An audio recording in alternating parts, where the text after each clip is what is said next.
Donc, bonjour à tous et bienvenue à la première édition des webinaires Impact pâturage à la ferme. On s'excuse pour le petit retard, on a eu un peu de difficulté avec la connexion. Donc, je me présente, Andréane Martin, agronome et conseillère en production animale. J'ai le plaisir d'animer ce premier webinaire d'une série de 3. Avant de débuter, j'aimerais vous rappeler que les webinaires Impact pâturage à la ferme sont organisés par le ministère de l'Agriculture, des Pêcheries et de l'Alimentation du Québec. La tenue de l'ensemble de ces webinaires est rendue possible grâce à la participation financière d'Entreprendre MRC Bécancour et le réseau Agriconseil Centre du Québec. Je tiens également à remercier notre précieux partenaire principal, soit SEM Solutions Incorporée. Comme nous avons un horaire assez chargé, j'aimerais vous indiquer quelques consignes à suivre pour le bon fonctionnement de ce webinaire. Vos caméras et micros sont fermés. Il n'est pas possible pour le moment de les ouvrir. Pour interagir, je vous invite à utiliser le clavardage. Vous trouverez cette option au bas de votre écran. Il peut se nommer chat, discussion ou encore converser. Il est possible de l'utiliser à tout moment tout au long des conférences. Nous vous demandons d'adresser vos messages à tous les panélistes et participants afin que tout le monde puisse voir vos questions. Pour vos questions, vous aurez deux options. Soit de poser vos questions en direct, vous n'aurez qu'à lever votre main et nous activerons vos micros. Ou vous pouvez poser vos questions dans le clavardage et un des animateurs se fera plaisir de la poser à votre place. Je vous rappelle que la période de questions sera faite à la fin, après les 2 témoignages. La séance est également enregistrée. Les vidéos seront rendues disponibles dans les prochaines semaines sur la chaîne YouTube du MAPAC. Pour commencer, nous aimerions vous poser une question pour savoir vos motivations à être ici aujourd'hui. Donc, vous verrez apparaître un sondage. Pour quelles raisons participez-vous à ce webinaire? Je fais du pâturage et désire d'en apprendre plus. Je pense envoyer mes animaux au pâturage et j'ai besoin de plus d'informations. Je suis intéressée par le témoignage de ces deux entreprises ou finalement, le sujet m'intéresse tout simplement. Je vous invite à participer.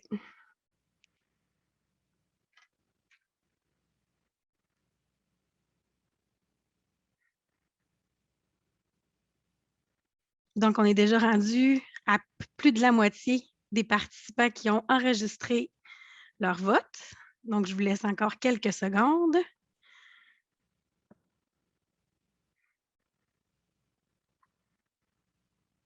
Et voilà, donc je vous présente les résultats.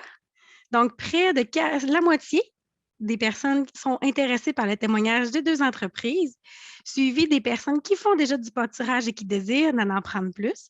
Et finalement, le sujet les intéresse tout simplement.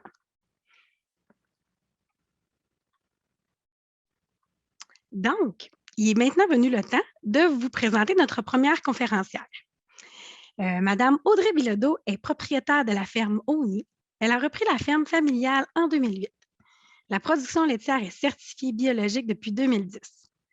Une nouvelle étape en stabulation libre avec traite robotisée. Excusez-moi, ça l'a repartagé dans mon écran. Je suis désolée.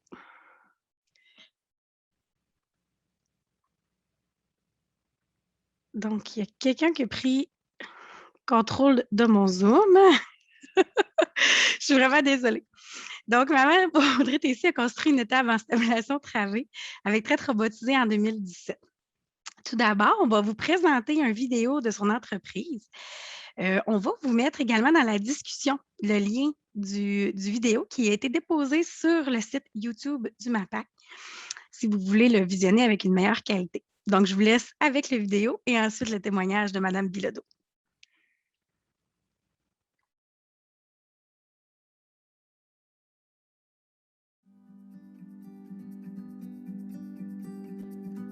Bonjour, je m'appelle Audrey, je suis propriétaire de la ferme Oni à l'Adoré au Lac-Saint-Jean. La ferme est certifiée biologique depuis 2015. Nous sommes en stabulation libre avec robot de traite. On a une centaine de têtes, dont 50 vaches en lactation au robot. La saison de pâturage, environ de mi-mai jusqu'à début octobre, on a 28 hectares en pâturage. On a toujours fait du pâturage. Par contre, depuis environ 4-5 ans, on a amélioré la régie de façon plus intensive pour aller chercher le meilleur du pâturage et être plus efficace. Les pâturages sont aménagés avec un chemin d'accès et des portes de chaque côté. On a des lignes temporaires qu'on déplace à mesure que les vaches mangent. Notre installation pâturage, en fait, les vaches passent par le robot pour sortir dehors. Le robot donne accès à l'extérieur aux vaches de 3h30 le matin jusqu'à 9h. Et ensuite, on a une plage de l'après-midi. Le robot commence à faire sortir les vaches à partir de 15h jusqu'à 20h le soir.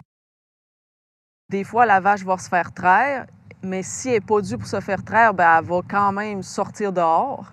Ensuite, pour rentrer, bien, c'est dans la même porte. Les vaches entrent et sortent dans la même porte qui est divisée en deux. Puis, quand la vache entre, elle passe dans un anti-retour pour pas que d'autres vaches puissent sortir par là sans avoir passé par le robot. On a environ 2,6 à 2,8 traites par jour au robot durant l'été parce que les vaches passent au robot pour aller dehors. Et quand elles vont dehors le matin, elles ont une nouvelle bande. Et quand elles retournent dehors dans l'après-midi, elles ont une nouvelle bande parce qu'on a avancé la clôture avant et la clôture arrière. Les vaches taries sont avec les taures gestantes au pâturage. Ce groupe-là suit toujours les vaches en lactation. Donc, dans le fond, vu que les vaches en lactation ont toujours une parcelle neuve, on leur donne le meilleur. Et la journée d'ensuite, le groupe des vaches taries et des taures gestantes vont avoir l'ancienne parcelle des vaches à lait. Ensuite, on a notre groupe des taures de 9 mois jusqu'à environ 15 à 16 mois. Ces taures-là, on leur réserve les petites parcelles qui sont proches de l'étable. Puis, celles-ci, on les rentre la nuit, on les rentre à l'intérieur. Les journées qui sont chaudes et humides, je pense que notre point fort, c'est qu'on sort les vaches vraiment tôt le matin. Elles sortent à partir de 3h30. Donc, à cette heure-là, elles sont bien dehors. Puis, comme on laisse toujours la porte de l'étable ouverte, ben c'est quand elles veulent, elles rentrent à l'étable. Mon but, c'est d'avoir 100% pâturage le plus longtemps possible. Sinon, je vais nourrir les vaches à l'intérieur sur certaines périodes quand il y a des sécheresses ou quand on manque un peu de pâturage. Pour ce qui est des concentrés, mes plus fortes productrices ont maximum 4,5 kg de concentré au robot uniquement. On vise environ 7,5 kg de lait par kilo de concentré. Durant l'été, mes vaches font environ 29 litres par vache par jour au robot. Pour ce qui est de l'eau au pâturage, on a un point d'eau fixe à la sortie de l'étable pour que les vaches puissent boire après avoir passé au robot. Ensuite, on a des points d'eau mobiles pour les parcelles plus éloignées qu'on peut déplacer à mesure que les vaches s'en vont de plus en plus loin.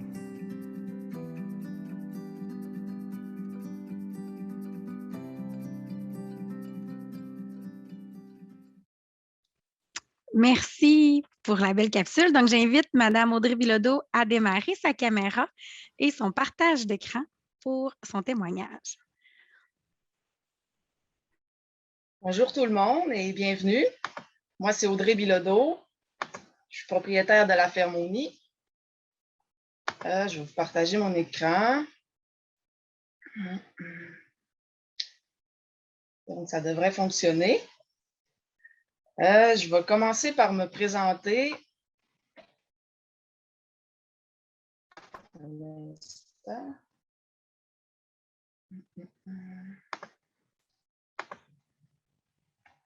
OK, ça fonctionne. Donc, je vais commencer par me présenter et faire un bref historique de la ferme. C'est la ferme Oni. On est situé à Ladoré, dans la région du Saguenay-Lac-Saint-Jean. On est en stabulation libre avec robot de traite en production laitière biologique. Moi, j'ai repris la ferme de mes parents. Je suis la 3e génération sur la ferme. Je suis propriétaire depuis 2008. Et en fait, depuis 2019, il y a mon conjoint qui s'est intégré avec moi sur la ferme. Il possède 20% des parts. Nous sommes parents de 4 enfants de 5 à 11 ans. La ferme est certifiée bio pour les terres depuis 2010 et le lait depuis 2014. On possède un quota de 47 kg jour de matière grasse, plus on a 7 kg en location, donc on produit 54 kg jour. Pour ce qui est du pâturage, on a toujours fait du pâturage. Par contre, depuis environ 2015-2016, j'ai commencé à m'intéresser à la gestion plus intensive des pâturages, principalement pour le côté économique, pour aller chercher le meilleur du pâturage le plus longtemps possible. On a commencé graduellement avec une dizaine de petites parcelles fixes. Puis à chaque année, on s'améliorait, on rajoutait plus de parcelles, on agrandit. À chaque année, on agrandit notre superficie pour améliorer. On améliore toujours quelque chose à chaque année. Puis nouvellement, depuis 2017, on est en robot de traite. Donc, ça a été un nouveau défi de la gestion robot et pâturage intensif. La construction neuve est en opération depuis janvier 2017. Donc, c'est notre 5e saison en robot pâturage intensif. Pour ce qui est de notre cheptel, on a une centaine de têtes au total, dont 50 vaches en lactation et environ 8 vaches taries. On a 115 hectares en culture, 28 hectares en pâturage et 87 en prairies de foin et d'avoine pois fourragé. On fait l'achat de notre grain. On achète un mélange de blé-pois biologique. Pourquoi faire du pâturage? Dans le fond, nous, la première raison, c'était de continuer la tradition parce qu'on a toujours fait du pâturage. Donc, on a toujours continué. Par contre, j'ai décidé d'améliorer, de passer de pâturage continu à intensif pour le côté économie sur l'alimentation. Parce que dans le fond, il n'y a aucun fourrage qui peut battre la qualité de lait mangé directement au pâturage. Puis, il n'y a aucun fourrage qui coûte moins cher que du pâturage. L'autre raison, c'est que c'est tout simplement, c'est la nature de la vache. Puis, dans le fond, nous, c'est notre philosophie, c'est de respecter le plus possible la nature de la vache. Puis nous, on fait du pâturage environ du 15 mai jusqu'au 1er octobre. L'aménagement de nos pâturages, nous, avec le robot de traite, ça a été un beau changement. Notre installation, c'est que les vaches, ils rentrent dans le robot de traite, puis il faut qu'ils passent par le robot pour aller dehors. La vache, elle rentre dans le robot l'envoie dehors, puis à l'extérieur, elle sort dans la cour d'exercice. Comme on peut voir sur la photo, on met toujours beaucoup de sable dans la cour d'exercice. Il y a un abreuvoir fixe toujours à la sortie parce qu'après que la vache allait manger, c'est concentré. C'est très important d'avoir un point d'eau à sortie. Ensuite, la vache apprend le chemin. On a un chemin d'accès pour monter au pâturage. Puis, le chemin d'accès, il y a un fossé le long du chemin et on ajoute du sable si nécessaire dans le chemin quand il y a de la pluie pour être sûr que le chemin soit sec. L'horaire du pâturage, le robot commence à envoyer les vaches dehors à partir de 3h30 le matin. Dans le fond, les vaches passent toutes une par le robot. Ça prend environ 2 heures, puis tout le troupeau est dehors.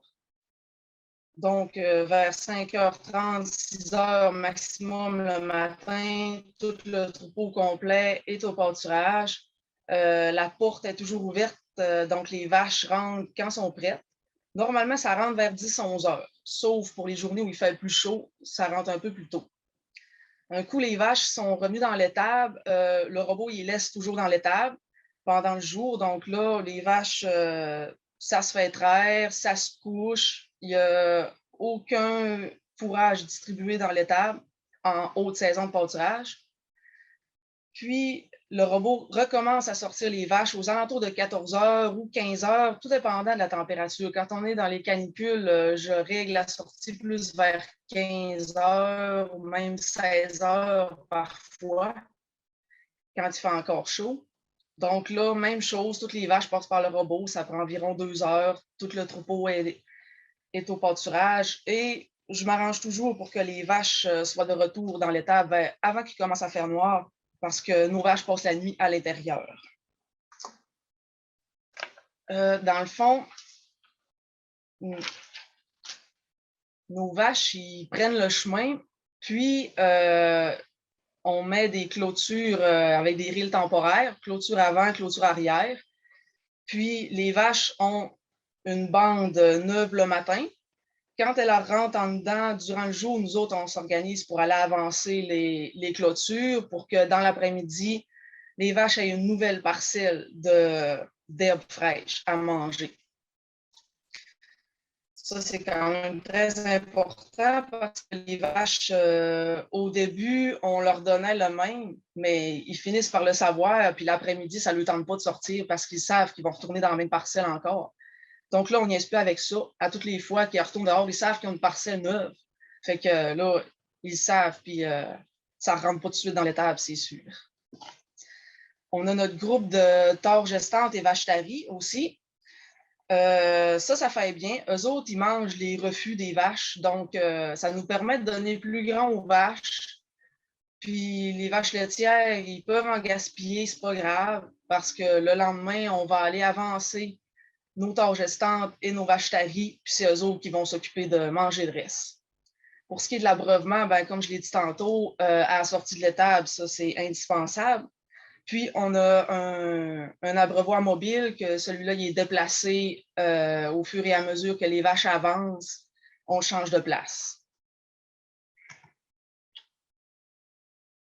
Le mélange de plantes fourragères qu'on met au pâturage, du trèfle ladino, du trèfle rouge, de la fléole, ça, c'est notre mélange qu'on fait toujours quand on regraine nos pâturages.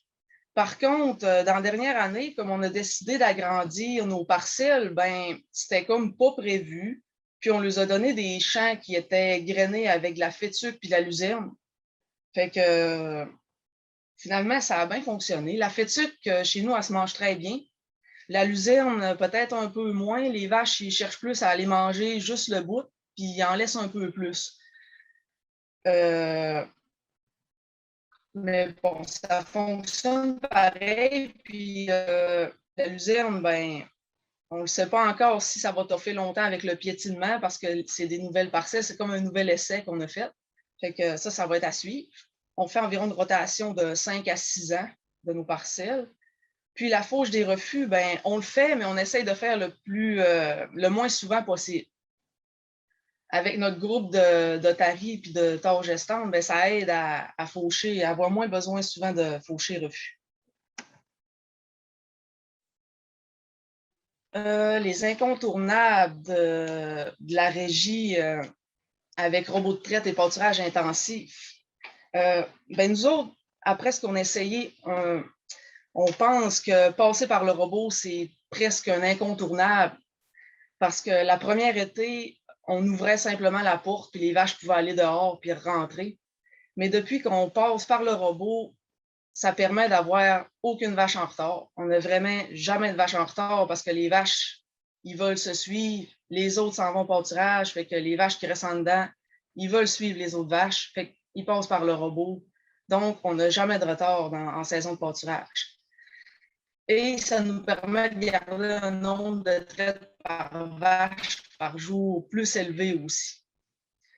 Ensuite, l'obligation de donner au moins 2 bandes par jour à toutes les fois que les vaches retournent dehors, ça prend une nouvelle bande, absolument. Puis, les abreuvoirs, l'abreuvoir à la sortie de l'étable, puis dans le champ, ça, c'est un incontournable aussi. Après ça, la sortie avec l'anti-retour, ben ça, c'est un peu évident. Là. Sinon, il y aurait sûrement des vaches qui essaieraient de rentrer par la sortie. Le robot envoie toutes les vaches au pâturage. Ça, même si ce n'est pas le temps de la traite, dans le fond, ça, je l'ai écrit comme un incontournable parce que au début, quand on a commencé avec le robot, ils ont essayé de nous installer un système là, comme quoi que des fois, la vache n'était pas due pour être traite, mais elle allait être due bien vite. Donc, le robot, il la laissait dans l'étable. Mais ça, c'était trop compliqué. Là. Finalement, j'ai tout enlevé ça parce que mes vaches n'étaient jamais toutes sorties dehors en même temps. Puis, ça ne me permettait pas de faire 100% pâturage. Donc, j'ai enlevé ça. Puis, honnêtement, c'est bien rare qu'on a des vaches en retard. Là. Ça arrive des fois quand il y a des belles journées fraîches, il faut que je retourne les chercher pour que ça vienne se faire traire. Mais sinon, pour moi, je trouve que c'est vraiment l'idéal. Ensuite, ben, notre parcelle la plus éloignée est à 1 kilomètre. Mais ça, par contre, ça va à la façon qu'on est organisé chez nous. Mais si j'avais des pâturages plus loin qu'1 kilomètre, honnêtement, je l'essayerais. Je pense que la vache pourrait faire encore plus loin que ça avec le robot. Là, je ne pense pas que ça serait une contrainte.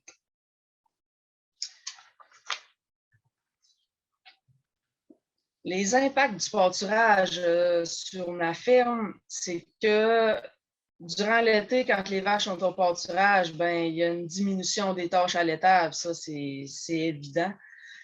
Au moins 1h30, 2 heures de moins par jour de travail dans l'étable. L'écurage, paillage, alimentation. Moins de fourrage conservé à faire, ça c'est certain. Tout ce que les vaches mangent dehors, on n'a pas besoin de le faire. Moins de fumier à épandre aussi. Ça, c'est sans compter l'économie de l'usure de l'équipement d'étable. Bien sûr, ça apporte quelques tâches en plus. Je juge environ 30 à 60 minutes par jour pour changer les rilles temporaires, pour aussi changer le groupe des tares et vaches taries. À tous les jours, on les change de parcelle. Comme on peut voir sur l'image d'en haut, ça, c'est un changement de parcelle de nos tares. Puis, l'image d'en bas, on voit notre petite équipe. Eux autres, quand ils sont prêts à aider, ben là, on pourrait diminuer encore le 30 à 60 minutes. Là, ils pourraient être coupés en deux avec notre petite équipe. La production laitière au pâturage, ben nous, on essaye le plus possible d'être 100% fourrage à l'herbe. Cette année, c'est une nouvelle chose encore. Chaque année, j'améliore toujours quelque chose. Donc, cette année, j'ai essayé de ne pas donner de fourrage du tout dans l'étable pendant une bonne période de temps. Contrairement à ce qu'on peut penser quand les vaches rentrent dans l'étable, non, ça ne beuglait pas, puis non, ça ne cherchait pas de la bouffe parce que dans le fond, ils revenaient du pâturage le ventre plein. Ça cherchait juste à aller se faire traire, puis ça se couchait bien tranquille dans l'étable pendant le jour quand il fait chaud, en attendant la prochaine plage horaire qu'ils vont pouvoir retourner au pâturage. Les concentrés, nous, sont tous distribués uniquement dans le robot. Je donne un mélange de blé-pois moulu avec des minéraux qui est donné dans le robot. Des fourrages dans l'étable, ben, je vais en donner si nécessaire. Dans le fond, quand on regarde la météo, puis c'est important de surveiller nos pâturages, bien sûr, puis observer le comportement des animaux. Parce que moi, j'essaye d'anticiper quand je prévois qu'il va manquer un peu de pâturage, ben là, je commence à nourrir un peu à l'intérieur. C'est important avant que ça baisse en lait. Parce que dans le fond, si on regarde juste la quantité de lait, puis là, on voit que ça a baissé, on commence à soigner, mais là, il y a un peu tard, on a perdu du lait. Donc, moi, c'est comme ça que je fonctionne. Puis, la production, normalement, les composantes, ça se maintient pas mal pareil comme hiver. La production aussi, on essaye, c'est pas mal uniforme, été comme hiver. On n'a pas vraiment de grosses baisses de lait. Même les journées chaudes, c'est rare que ça va baisser en lait, justement parce qu'on sort les vaches vraiment tôt puis qu'on les ressort le soir. Donc, le matin puis le soir, c'est toujours plus frais. Puis, on n'a pas trop de problème avec ça. Ici, je vous ai mis, ça, c'est une capture d'écran que j'ai faite en plein milieu de la saison de pâturage, le 14 juillet 2021. Dans le fond, c'est pour vous montrer le kilo de lait par vache par jour. Au 14 juillet, on voit que 29,3 kg de lait par vache par jour, ça, c'était la moyenne de 7 jours. Mon nombre de traites par vache, il était à 2,9 traites par vache en plein milieu du pâturage, en plein milieu de la saison de pâturage, quand je ne soignais même pas pantoute dans l'étable. On peut voir aussi les matières grasses. On était à 4,37, protéines 3,17. Donc, les composantes étaient super bonnes. Fait que c'est encourageant de continuer de cette manière-là. Ici, on voit la reproduction pour montrer que pendant la période de pâturage, ça n'a pas nuit du tout à nos données de reproduction. Sur la colonne de droite, on a les valeurs de la dernière année. Puis sur la colonne de gauche, c'est les 30 derniers jours. Donc, on voit l'intervalle de veillage à 372 jours, le taux de gestation à 50 %, puis le veillage les tares veillent en moyenne à 23 mois. Donc, on voit que élever les tares au pâturage, ça nous donne des bons résultats. Fait que, on est bien content de nos résultats. La ration type d'une vache en lactation chez nous, l'été, c'est le plus possible 100 % à l'herbe avec 0 ensilage, tant qu'on peut. Pour le grain, c'est en moyenne 4 kg, mais les plus fortes productrices, ils ont 4,5, maximum 5 kg de blé pois avec des minéraux. Donc, moi, mes vaches, c'est vraiment ma philosophie, c'est que je donne le moins de grains possible. J'ai des vaches qui piquent à 50 kg de lait par jour avec seulement 5 kg de grains. Puis, ça prend des bons fourrages, ça, c'est sûr. Mais en donnant moins de grains, les vaches, ils ont plus de place pour manger du foin. Puis, moi, je pense qu'en mangeant le plus possible de fourrage et le moins possible de grains, ça fait des vaches moins malades. Puis, ça fait du lait beaucoup plus payant.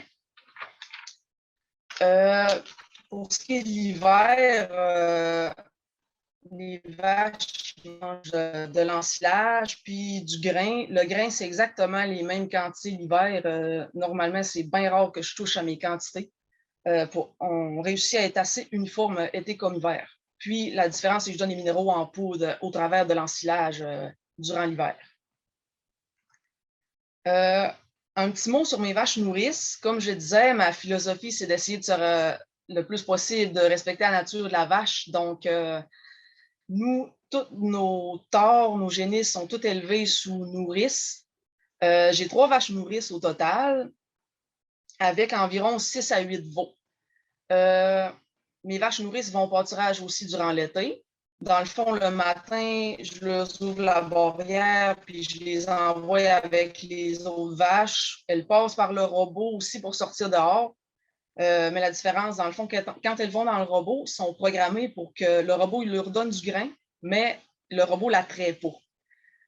Donc, mes 3 vaches nourrices s'en vont au pâturage, puis elles rentrent quand elles sont prêtes à rentrer. Puis normalement, ils s'en vont se mettre la face dans la barrière, puis ils ont hâte de retourner avec leurs petits veaux, fait qu'ils ne sont pas trop durs à ramener avec les veaux. Donc, comme je disais, toutes mes génisses ici sont élevées de cette manière-là. Nos projets d'avenir reliés au pâturage, c'est qu'on voudrait encore agrandir notre superficie en pâturage. On pourrait agrandir encore l'année prochaine pour essayer d'être 100 % à l'herbe encore plus longtemps possible. Puis aussi en prévision des sécheresses, parce que les sécheresses sont de plus en plus fréquentes. Donc, ça nous assure, en ayant plus de superficie, ça nous assure de ne pas en manquer. Puis, on prévoit aussi l'achat de terre dès que possible parce qu'on voudrait être autosuffisant.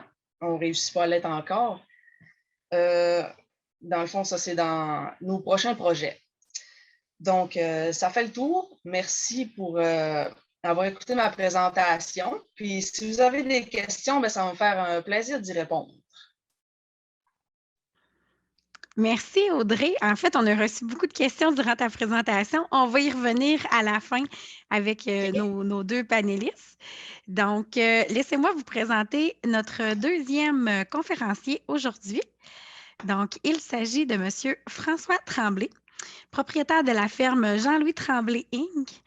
Il est producteur laitier en régie conventionnelle, propriétaire unique depuis 2015. François est la 6e génération à exploiter la ferme familiale. Depuis désormais 6 ans, les vaches sont retournées au pâturage. Donc, je vous laisse regarder la capsule vidéo de François et ensuite, je donnerai la parole à François pour sa conférence. Je vais glisser le lien de la capsule vidéo sur YouTube si jamais vous avez un problème de visionnement ou pour avoir une meilleure qualité de la capsule. Merci.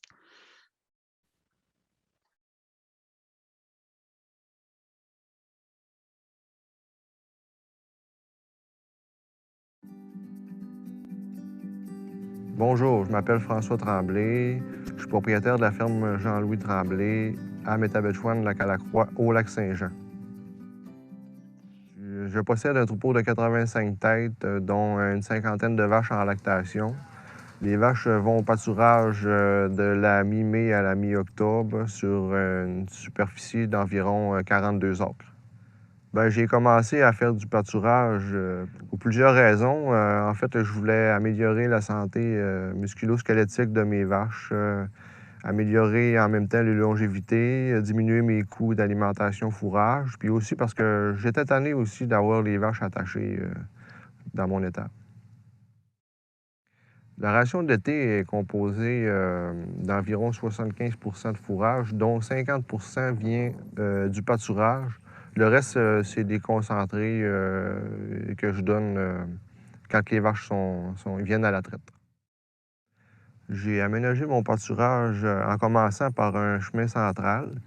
Puis le chemin central sert d'accès à 18 petites parcelles de 200 par 300. Puis à chaque 12 heures, en fait, je subdivise mes parcelles pour donner toujours une bande d'herbe fraîche pour les vaches.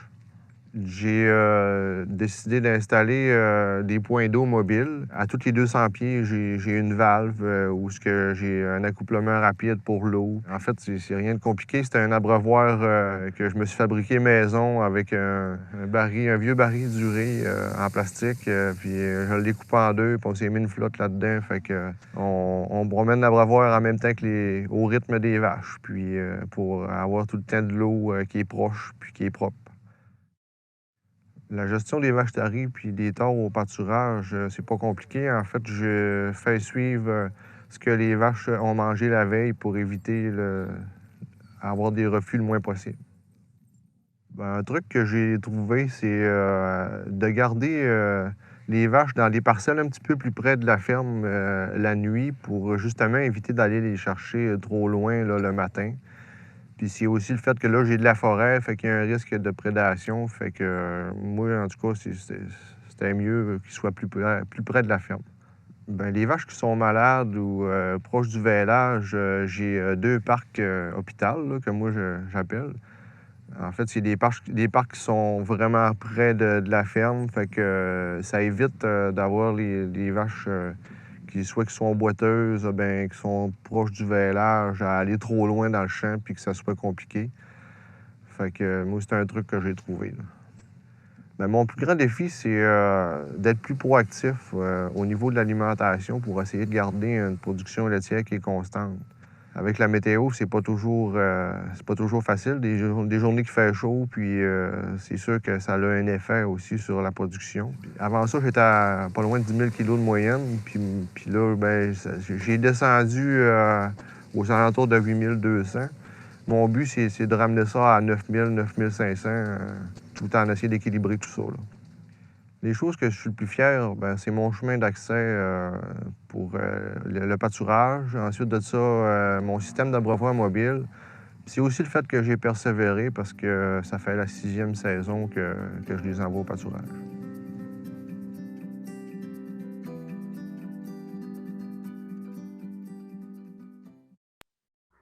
Donc, j'invite désormais François à activer sa caméra et partager sa présentation PowerPoint.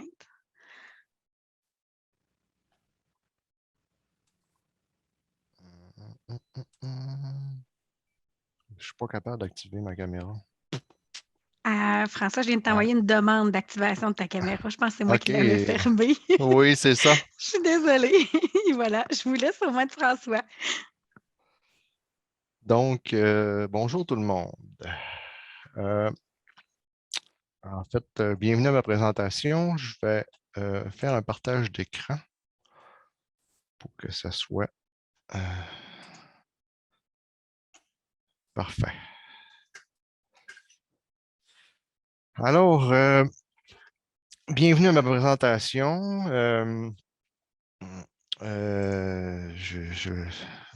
C'est ça. Moi, je suis propriétaire de la ferme Jean-Louis Tremblay incorporée à Métabetchouan-Lacalacroix. Et non, Jean-Louis, c'est pas moi, c'est François. La localisation de la ferme est située à Métabetchouan-Lacalacroix, dans la région du Saguenay-Lac-Saint-Jean.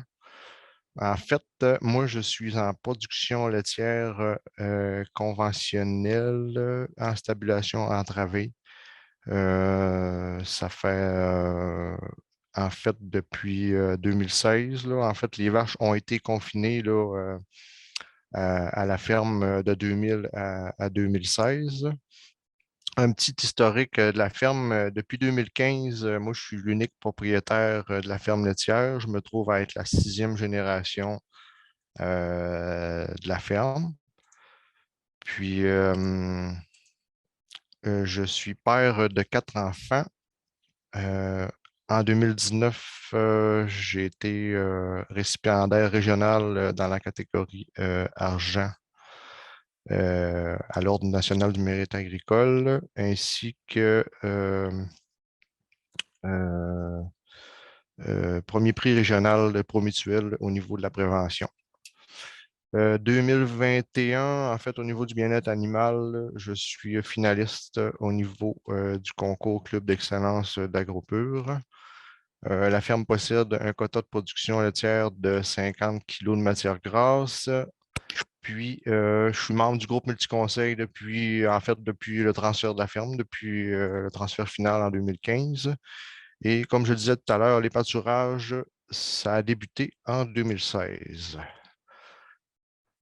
Mon cheptel, je possède un troupeau de 85 têtes avec tous les animaux de remplacement, dont 48 vaches en lactation, de race Holstein en majorité, 115 hectares en culture, dont 35 en grains mélangés et avoine, 18 hectares en pâturage, 62 en prairies de foin. Tous les champs sont en régie biologique 2018, mais ils ont été certifiés en totalité depuis cette année, en 2021, parce que c'est ça, ça prend 3 ans de transition, fait que tous mes champs sont certifiés depuis cette année. Alors, la fameuse question, pourquoi faire du pâturage chez moi?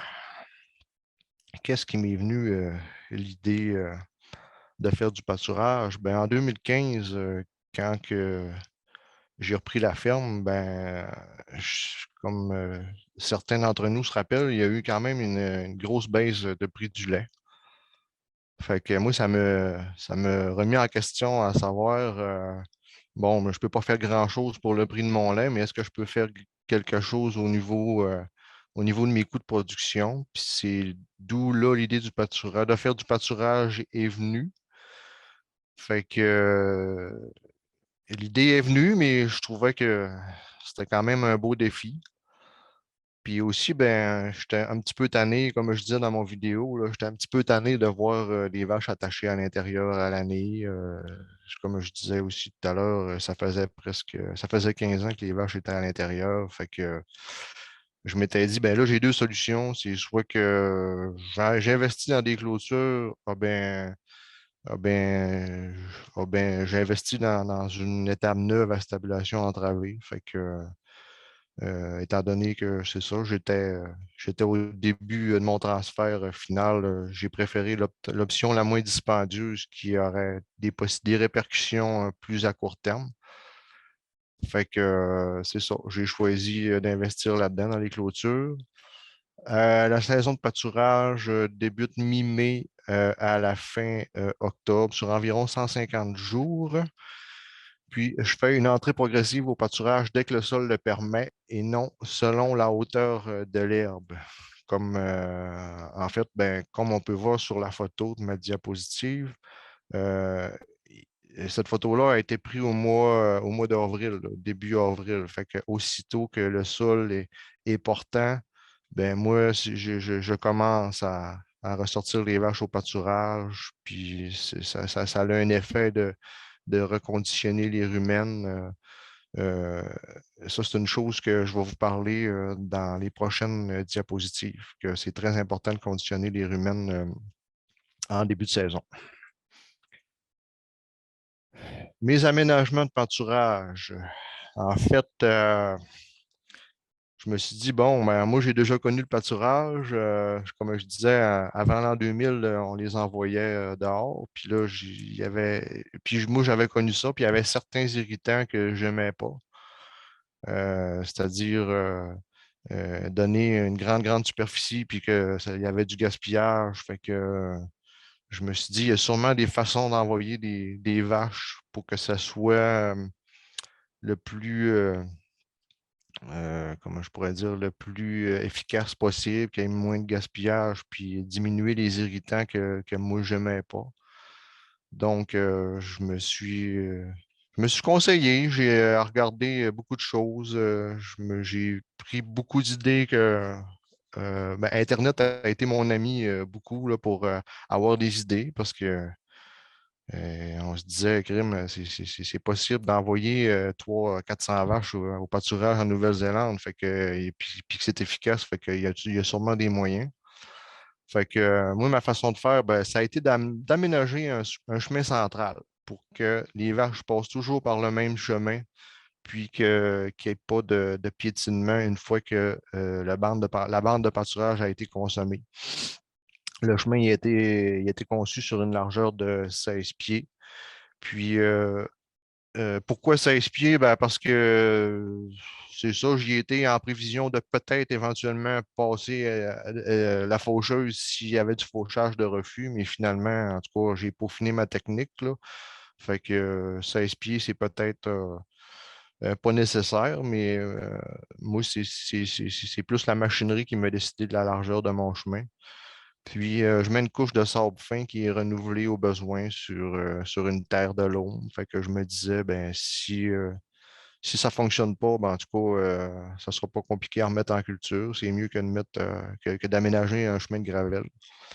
Puis, ça s'avère que le sable fin, ben, ça va bien, ça se draine bien. Puis après ça, il n'y a pas de danger que les animaux se blessent au niveau des pattes avec des petites roches. Fait que c'est ça. Fait que mes parcelles sont subdivisées en 18 petites parcelles de 200 par 300 pieds. Puis, un peu comme Audrey tout à l'heure, je donne une nouvelle bande de pâturage à chaque traite.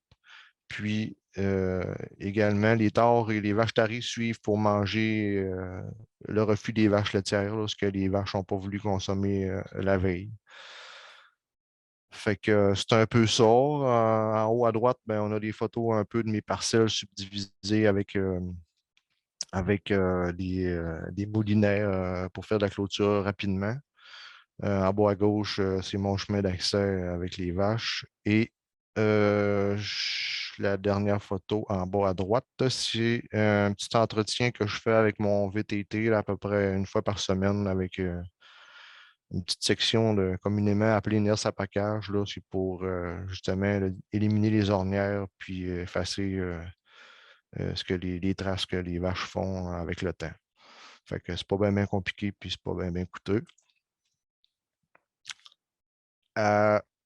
Au niveau de mon mélange de plantes fourragères, je me suis questionné à plusieurs fois, là, puis je me suis informé. Puis moi, dans mon cas, c'est ça, j'ai décidé de y aller avec quelque chose de sûr puis qui n'est pas trop compliqué à faire, puis, avec le climat puis les types de sol que j'ai. Fait que j'y vais avec du trèfle ladino, un peu de trèfle rouge, la fléole. Euh, le lotier, je l'ai essayé sur une parcelle. Les vaches aiment bien ça. C'est une plante qui va bien, mais qui est dure à implanter. Avec un peu de brome des prés. Et je fais une rotation aux 5 à 6 ans, là, selon ce que la parcelle nécessite. Là. Si elle commence à être moins productive, ben on y va avec un renouvellement de parcelle. Puis, au niveau de l'ébousage, moi, je le fais une fois par année, là. Comme on peut voir sur la photo d'en haut à gauche, là. Moi, je possède une herse rotative. Puis, en fait, là, ça, je l'ai essayé pour la première fois ce printemps, là, mais les autres années, là, je passais à ma petite herse à package. Mais cette année, j'ai décidé de passer ma herse rotative. Puis, j'ajuste le rouleau compacteur, j'ajuste la profondeur pour que les dents de la herse fassent juste effleurer le sol. Fait que ça fait un ébousage, puis le rouleau émetteur de la herse fait aussi une aération au niveau du sol. Puis moi, j'ai trouvé que c'était une belle technique. Cette année, je vais probablement récidiver pour l'année prochaine, là. Fait que ça, c'est des trucs qu'on apprend avec les années, là. Tu sais, on fait toujours des tests, puis on essaye de trouver qu'est-ce qui est le meilleur selon la machinerie qu'on a. Les incontournables au niveau de la régie du pâturage. Bon, comme je disais tantôt, moi, ce qui est important, c'est de sortir les vaches tôt au printemps pour conditionner les rumens. Parce que la première année là, que j'ai décidé de les envoyer en 2016, là, les clôtures n'étaient pas faites, puis on a décidé de faire ça durant les semences. Puis quand est venu le temps de les sortir, puis qu'on était prêt, là, l'herbe était rendue trop haute, puis j'ai comme raté ma sortie au pâturage. Parce que oui, ça se rate une sortie au pâturage. Il faut euh, idéalement conditionner les rumens au nouvel aliment qui s'en vient. C'est d'éviter de lui donner des grandes quantités d'herbes fraîches en début de saison pour pas trop qu'il y ait une variation au niveau ruminal. Fait qu'en les envoyant tôt, ben là, les vaches ils ont de l'herbe, là, mais pas assez pour se bourrer puis se rendre se débalancer au niveau ruminal, là. Fait que, en faisant ça, ça conditionne les rumens. Puis une fois que là, la première pluie chaude du printemps qui fait que là, on est prêt à tondre le gazon, là, ben là, les rumens des vaches sont prêts. Puis là, on commence à diminuer l'alimentation à l'intérieur. Puis là, on peut commencer à y aller avec le plus possible euh, de pâturage. Après ça, il faut éviter la surpaisance, ce qui est logique et normal. Éviter le piétinement excessif. C'est sûr que le piétinement des plantes, il faut l'éviter le plus possible. Euh, Moi, je l'évite parce que là, les vaches passent par mon chemin central. Une fois que la bande est mangée, ben là, ils montent un petit. Puis que c'est le temps de changer de parcelle, ben là, ils montent plus haut dans le chemin euh, pour, euh, pour aller à la nouvelle bande. Comme je l'ai cité tout à l'heure, on donne une nouvelle bande à chaque traite. Ce que ça fait, c'est que ça attire les vaches à aller au pâturage parce qu'ils savent qu'il y a toujours une bande neuve à manger. Fait que la sortie des vaches n'est pas compliquée, là. Aussitôt que la traite est finie, on les envoie dehors, puis elles montent d'elles-mêmes au pâturage. Je ne les pousse pas et ils savent. C'est de faire un peu le principe du robot de traite, c'est de les attirer par la panse, là. Par l'alimentation. Fait que euh, quand c'est le temps de la traite, ben là, ils savent que là, ils vont avoir le concentré à l'étable, à l'intérieur. Puis quand c'est le temps, quand la traite est finie, ben là, ils savent qu'il y a une nouvelle bande. Fait que c'est vraiment pas compliqué à gérer. Les vaches, ça rentre, ça sort euh, selon ce qu'ils ont, selon leurs habitudes alimentaires, là. Après ça, c'est sûr qu'il faut nettoyer les abreuvoirs mobiles un peu souvent, mais pas tant que ça, là, parce que quand on déplace de parcelles, les abreuvoirs, on les vide, fait que l'eau se change automatiquement, elle se change. Euh, les impacts du pâturage pour ma ferme. Ben, moi, en tout cas, là, mon but, c'était d'augmenter la longévité du troupeau. Fait que depuis 2016, moi, je considère que j'ai atteint une partie de mon but, j'ai augmenté de plus ou moins 1,5 années d'âge moyen de mon troupeau. c'était diminuer aussi mes coûts de concentré par vache. Ça a eu un effet quand même assez notable, là. J'ai diminué de 50%. J'ai passé, en fait, là, présentement, cet été, j'étais à 740 par vache, 740 $ par vache par année versus 11 110 $ par vache par année. J'ai eu une diminution aussi au niveau des charges vétérinaires par vache, une diminution de 40%, passé de 21 000 à 15 000 par année. Ensuite, écoute, c'est sûr qu'il y a une diminution des tâches à l'étable, moins de curage, moins de paillage, moins d'alimentation, moins de fourrage conservé à faire, moins de dépenses en machinerie, en diesel, en contenant, en plastique à balles rondes, en filet, etc. C'est sûr qu'il y a un peu d'inconvénients. Moi, ça me prend à peu près 30 minutes par jour pour faire la gestion des clôtures. Puis après, un autre 30 minutes aussi pour faire la sortie des vaches matin et soir. Donc, ça me rajoutait à peu près 1 heure par jour, là, mais ça m'a enlevé aussi là, concernant, concernant mes tâches quotidiennes. Bon, je peux revenir sur les photos. Ben, en fait, on voit le chemin en bas avec les vaches avec le chemin central. Puis en haut, ben, c'était pour rire un peu, mais c'est la vue de mes vaches assis dans mon spa. Fait que c'est la vue que j'ai de ma maison. Puis je trouvais que la photo était bonne, fait que j'ai décidé de la mettre.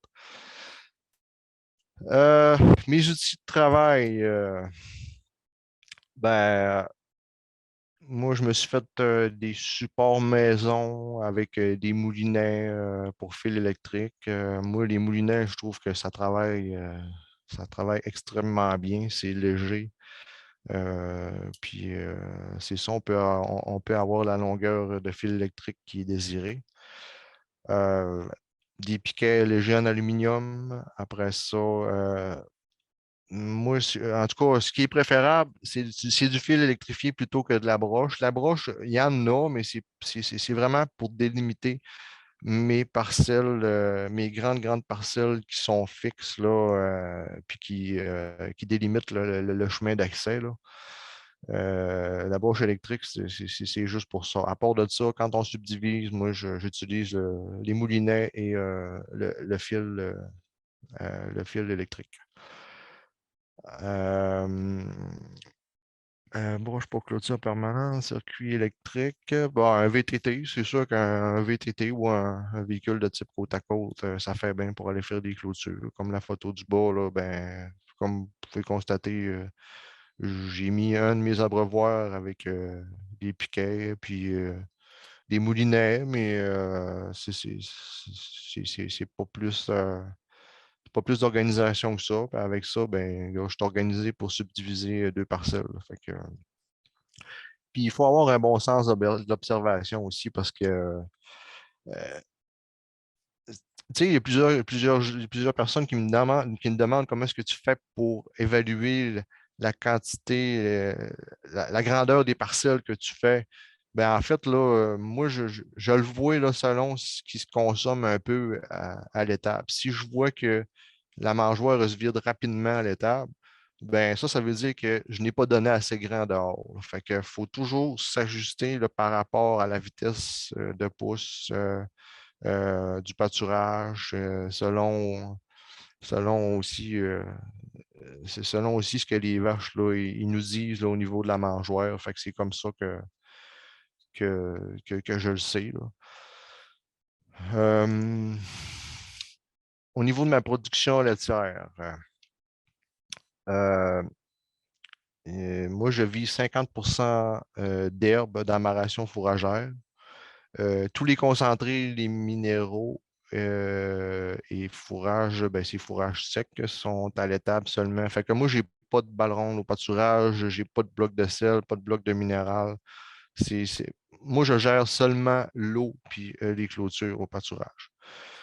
Ensuite, les composantes laitières se maintiennent quand même. Il y a une légère baisse, un peu comme n'importe quelle ferme, là, même avec les vaches confinées à l'intérieur. Il y a une légère baisse lors des journées chaudes.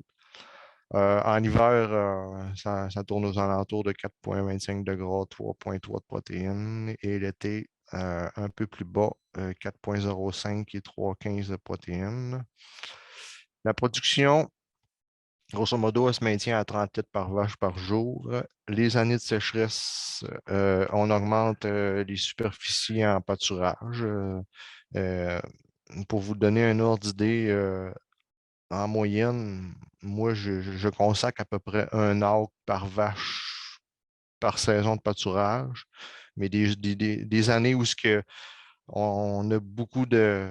Où ce qu'on a des surplus, puis qu'on peut diminuer jusqu'à 3/4 d'acre. Puis des années de sécheresse, on peut aller à un acre et demi par vache par saison, là. Fait que c'est sûr qu'il faut avoir quand même des superficies, là, mais moi, je le ai assez grand, je peux me le permettre. Sinon, ben, là, on soigne plus à l'étable dans ce temps-là, on augmente la ration. Les journées pluvieuses, j'en fais pas de maladie du pâturage. Quand ça n'a pas de sens, je les garde à l'intérieur. Puis c'est ça. Quand la vache, quand je considère que la vache n'est pas bien, ben moi, je la garde à l'intérieur. Ça doit être aussi agréable pour les vaches que pour nous. Fait que c'est pas mal ça. Ça, c'est une photo de ma grosse brune que je trouvais bonne. Fait que c'est la seule d'ailleurs de cette couleur-là. Le reste sont toutes noires et blanches. Les rations type au niveau de la vache en lactation, en été, je donne plus ou moins 22 kg d'herbe, 18 kg d'ensilage préfané, 3 kg de grains mélangés hors poids, 3 kg de moulée laitière complète, puis 1 kg de top dress. En hiver, 39 kg d'ensilage préfané d'herbe, 4 kg de grains mélangés hors poids, 4 kg de moulée laitière, 1 kg de top dress pour les 100 jours et moins. Donc, c'est pas mal ça, mes rations. Quels sont mes conseils à un nouveau producteur qui veut réussir dans la production, qui veut passer au pâturage? Ben, en fait, moi, ce que je conseille, puis ce que je n'ai pas fait la première année, c'est de faire un plan de votre installation, de vos clôtures l'automne d'avant. Puis, tu sais, avant la première été de plaisance. Parce que si vous faites comme moi j'ai fait, c'est ça, ça les envoie trop tard au pâturage. Puis là, on rate notre sortie au pâturage. Faut que ça soit prêt le printemps d'ensuite, là. Fait que, faut faire ça l'automne. Il faut réfléchir à une installation fonctionnelle des clôtures, se faire un plan, comment on déplace les animaux, la gestion de l'eau, les équipements. Ensuite, planifier la taille des onglons 4 à 6 semaines avant les premières sorties. Ça évite d'avoir beaucoup de tracas à la sortie parce que, ben, en tout cas, moi pour moi, là, en étant en stabulation entravée, l'hiver, ben, puis moi, je ne suis pas sur régime biologique. Fait que l'hiver, les vaches ils sont attachées, ils ne bougent pas. Fait que si tu ne fais pas les onglons, là, ben, aussitôt qu'ils sortent dehors, là, ben, là, on est une semaine là, à faire des pattes là, parce que là, les petits bobos sortent. Là. Fait que moi, je préfère faire ça 4 à 6 semaines avant la sortie, avant les premières sorties. Ensuite de ça, les préparations au vêlage, pour moi, ça a été plus un défi parce que c'est ça. Pour moi, ça n'a pas été évident là, les premières années parce que ça a fait des lactations qui ont plus ou moins bien démarré. Il a fallu que je me rajuste là, par rapport aux préparations vêlage parce que, comme tout le monde sait, c'est hyper important d'avoir une bonne préparation au vêlage.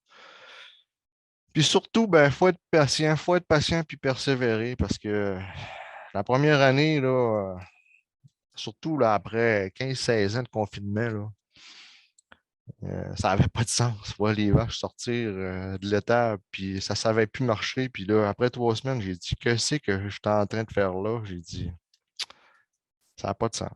Puis j'ai décidé de persévérer, puis je suis content parce que les résultats sont là. Puis moi, en tout cas, moi, ça m'a vraiment libéré de voir mes vaches qui sont plus en forme, qui sont plus belles, qui sont. C'est ça. Même si j'y allais un petit peu moins pour la production à tout prix, puis que j'ai diminué un peu au niveau de la production, là, moi, ça me rendait heureux, puis c'est ça qui était important. Moi, en tout cas, j'étais rendu à bout de voir les vaches dehors, puis c'est ça. Ça a été la solution. Puis je crois même que ça m'a même sauvé en tant que producteur. Moi, je n'étais plus capable d'avoir des animaux en dedans à l'année, là. Fait que c'est ça. Il faut être patient, puis il faut persévérer.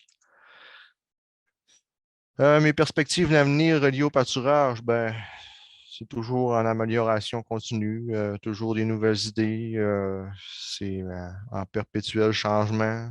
Faut constamment aussi discuter avec ses fournisseurs parce qu'il y a beaucoup d'expertise qui s'est perdue au niveau du pâturage par rapport aux fournisseurs d'intrants.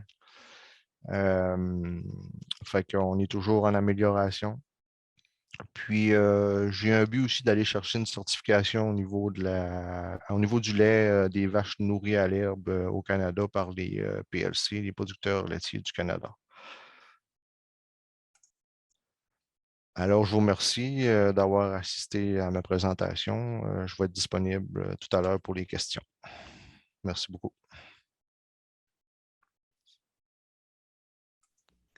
Donc, j'inviterai désormais Audrey également à ouvrir sa caméra pour qu'on puisse procéder à la période de questions. Donc, vous allez voir, on va être plusieurs co-animateurs pour gérer toutes vos questions. Donc, chers participants, il vous suffit de cliquer sur la main levée, le petit symbole au bas de votre écran, pour qu'on puisse vous permettre d'ouvrir vos micros si vous voulez vous poser vos questions vous-même. Si vous ne désirez pas poser vos questions vous-même, vous pouvez nous la faire parvenir par l'icône discussion ou chat et nous la poserons à votre place. Donc, je vais vérifier si j'ai des petites mains. Donc, Joanne, je vais te laisser pour la première question et vérifier les mains. Oui, en fait, la première question, c'est pour Audrey. C'était M. Bryan qui avait écrit quel est votre coût par vache par jour en été versus en hiver? Mon coût, ben, dans le fond, ça dépend c'est quoi qu'on inclut comme coût. Pour les concentrés, ben, comme je disais, je ne change pas mes quantités, donc ça reste pareil que ce soit l'été ou l'hiver. Par contre, pour mes fourrages, c'est quand même pas tellement dur à compter, là. Ce que je donne en hiver, je considère que ça doit me coûter minimum 400 $ par jour en fourrage durant l'hiver. Puis, durant l'été, ben, c'est négligeable, là. Dans le fond, en haute période de pâturage, j'en donne pas du tout, donc c'est vraiment zéro. Puis, ça dépend là, de ce que je suis obligée de donner selon la température. Bon, M. Bryan, en fait, il a levé sa main. J'ai permis d'ouvrir son micro. Je pense qu'il y a d'autres questions aussi. C'était vous, M. Bryan. Mais c'est surtout si tu as fait le calcul prix hectolitre été versus l'hiver. OK, ben là, j'ai pas exactement ce chiffre-là là, comme ça, là. Je peux vous dire ce que j'ai dit, mais sinon, j'ai pas de chiffre exact à l'hectolitre. C'est beau. Merci. Je ne répète pas mon deuxième question. Ben, moi, je vais vous la dire. En fait, votre deuxième question, c'est diriez-vous que votre génétique est bien adaptée à un système de pâturage?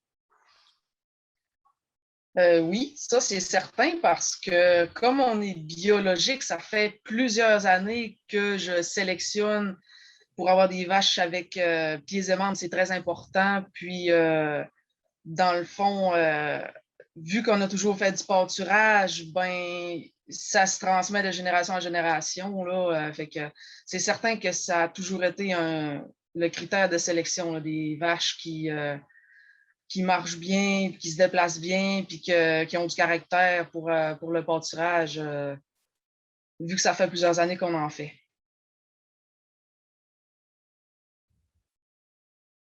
Merci.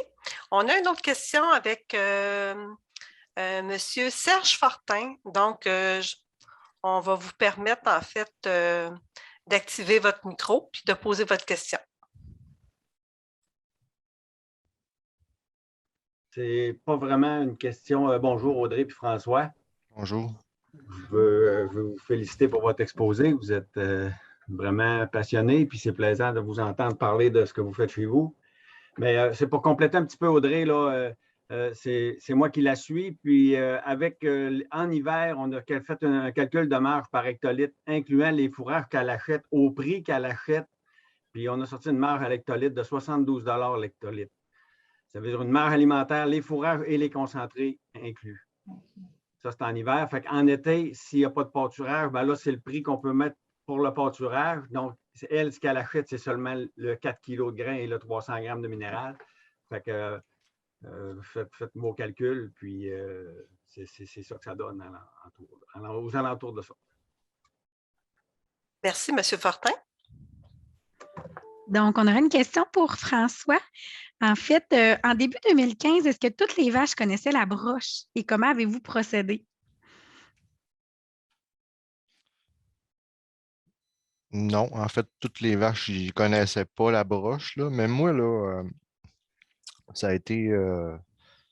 Moi, mon truc, là, ben, en fait, là, que ça soit les vaches, on va commencer par les vaches. En 2015, en fait, pour les habituer tranquillement à la broche, j'ai commencé par les sortir. Je m'étais fait quand même là, une cour d'exercice là, avec la bonne broche, là, la bonne broche carrelée, là, pas de la broche électrique. Là. Fait que ça me montrait un peu comment que ça allait réagir. Là. En fait, mais il y a une différence entre envoyer des vaches adultes et des jeunes au pâturage. Les vaches, ça n'a pas besoin.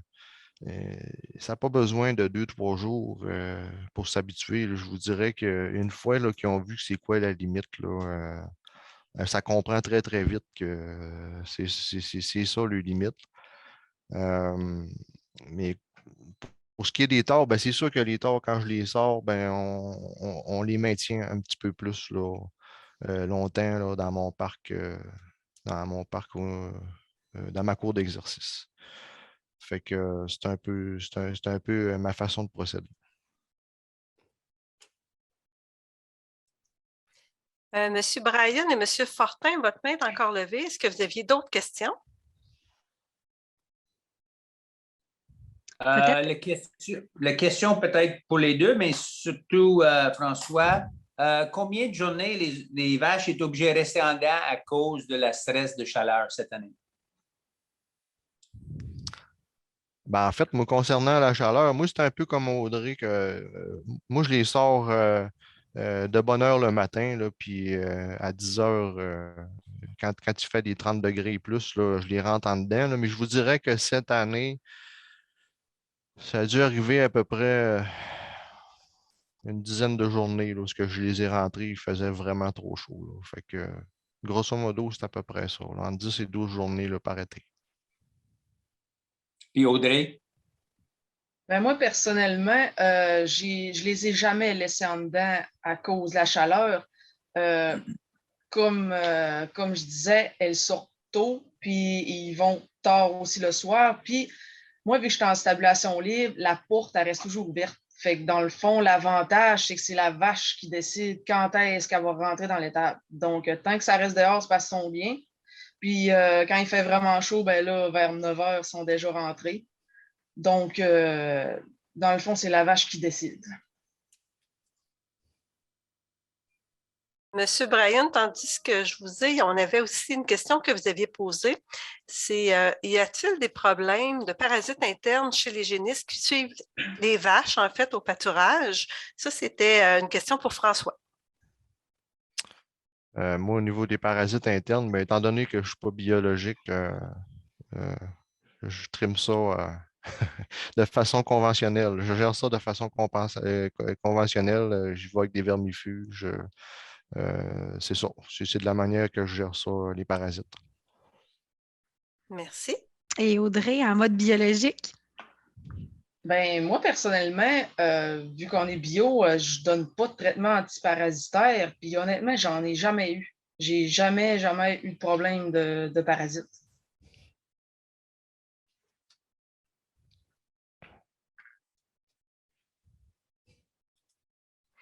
Bon. On a eu une question aussi de M. François Labelle pour Audrey. Est-ce que M. Labelle veut se poser sa question? Un instant. Oups. Il est apparu, mais il est reparti.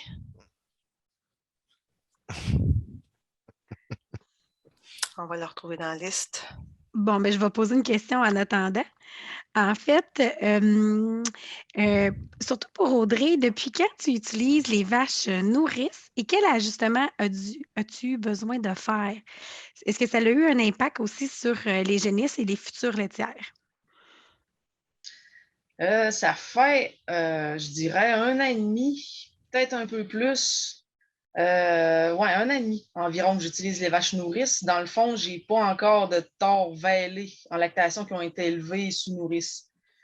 Puis les ajustements, ben nous, c'est pas parce que ça allait mal avec les génisses. Donc, ça allait super bien, mes génisses grandissaient bien, puis ça a continué de bien aller.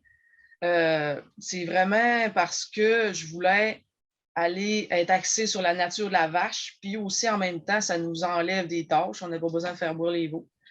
Donc, c'est pas mal ça. Puis en fait, comment tu t'assures que les veaux consomment suffisamment de lait, vu que tu ne connais pas les quantités qui sont consommées? Ben, c'est beaucoup d'observation. C'est certain que si on les met là avec des vaches puis qu'on s'en occupe pas, ben là, d'après moi, on risque d'avoir des problèmes. C'est l'observation. Dans le fond, je regarde mes veaux, j'ai une balance, fait que je pèse mes veaux. Ça, c'est parce que j'aime bien ça pour le fun. Je les pèse régulièrement, puis je leur fais des courbes de croissance. Euh, Puis j'observe mes vaches aussi. Si les vaches ils ont tout le temps le pied vide, ben là, c'est sûrement parce qu'il y a un manque de lait à quelque part. Et inversement, s'ils ont tout le temps trop de pis plein, ben là, je me garde des veaux. Normalement, je sauve à 3-4 mois, mais des fois, ça arrive que si j'ai moins de veaux, ben là, je vais les garder plus longtemps au lait pour être sûr que mes vaches n'aient pas de surplus de lait. Parfait. Merci. Monsieur François Labelle. Oui, c'est beau. Donc, vous m'entendez, oui? Oui. OK, donc je continue sur les vaches nourrices, puis après ça, j'aurai d'autres questions. Mais est-ce que donc c'est ça, comparé à ce que tu faisais avant, est-ce que tu as vu qu'il y a une différence sur la croissance des génisses parce qu'ils doivent recevoir plus de lait quand même, ou si c'était les mêmes quantités? Ben, honnêtement, là, j'ai pas tellement vu de différence parce que j'avais déjà un très bon gain de poids, puis que notre gestion était déjà presque impeccable. Dans le fond, mes veaux, on leur donnait 10 litres de lait par jour à tétine. Fait que j'avais déjà des torts avec une super bonne croissance. Okay. Fait que dans le fond, comme je disais, c'était vraiment pas parce que ça allait mal qu'on s'est en été vers les nourrices. Fait que moi, mon but, c'était vraiment de continuer à ce que ça y aille bien, mais de cette manière-là. Fait que c'est ça que ça a fait.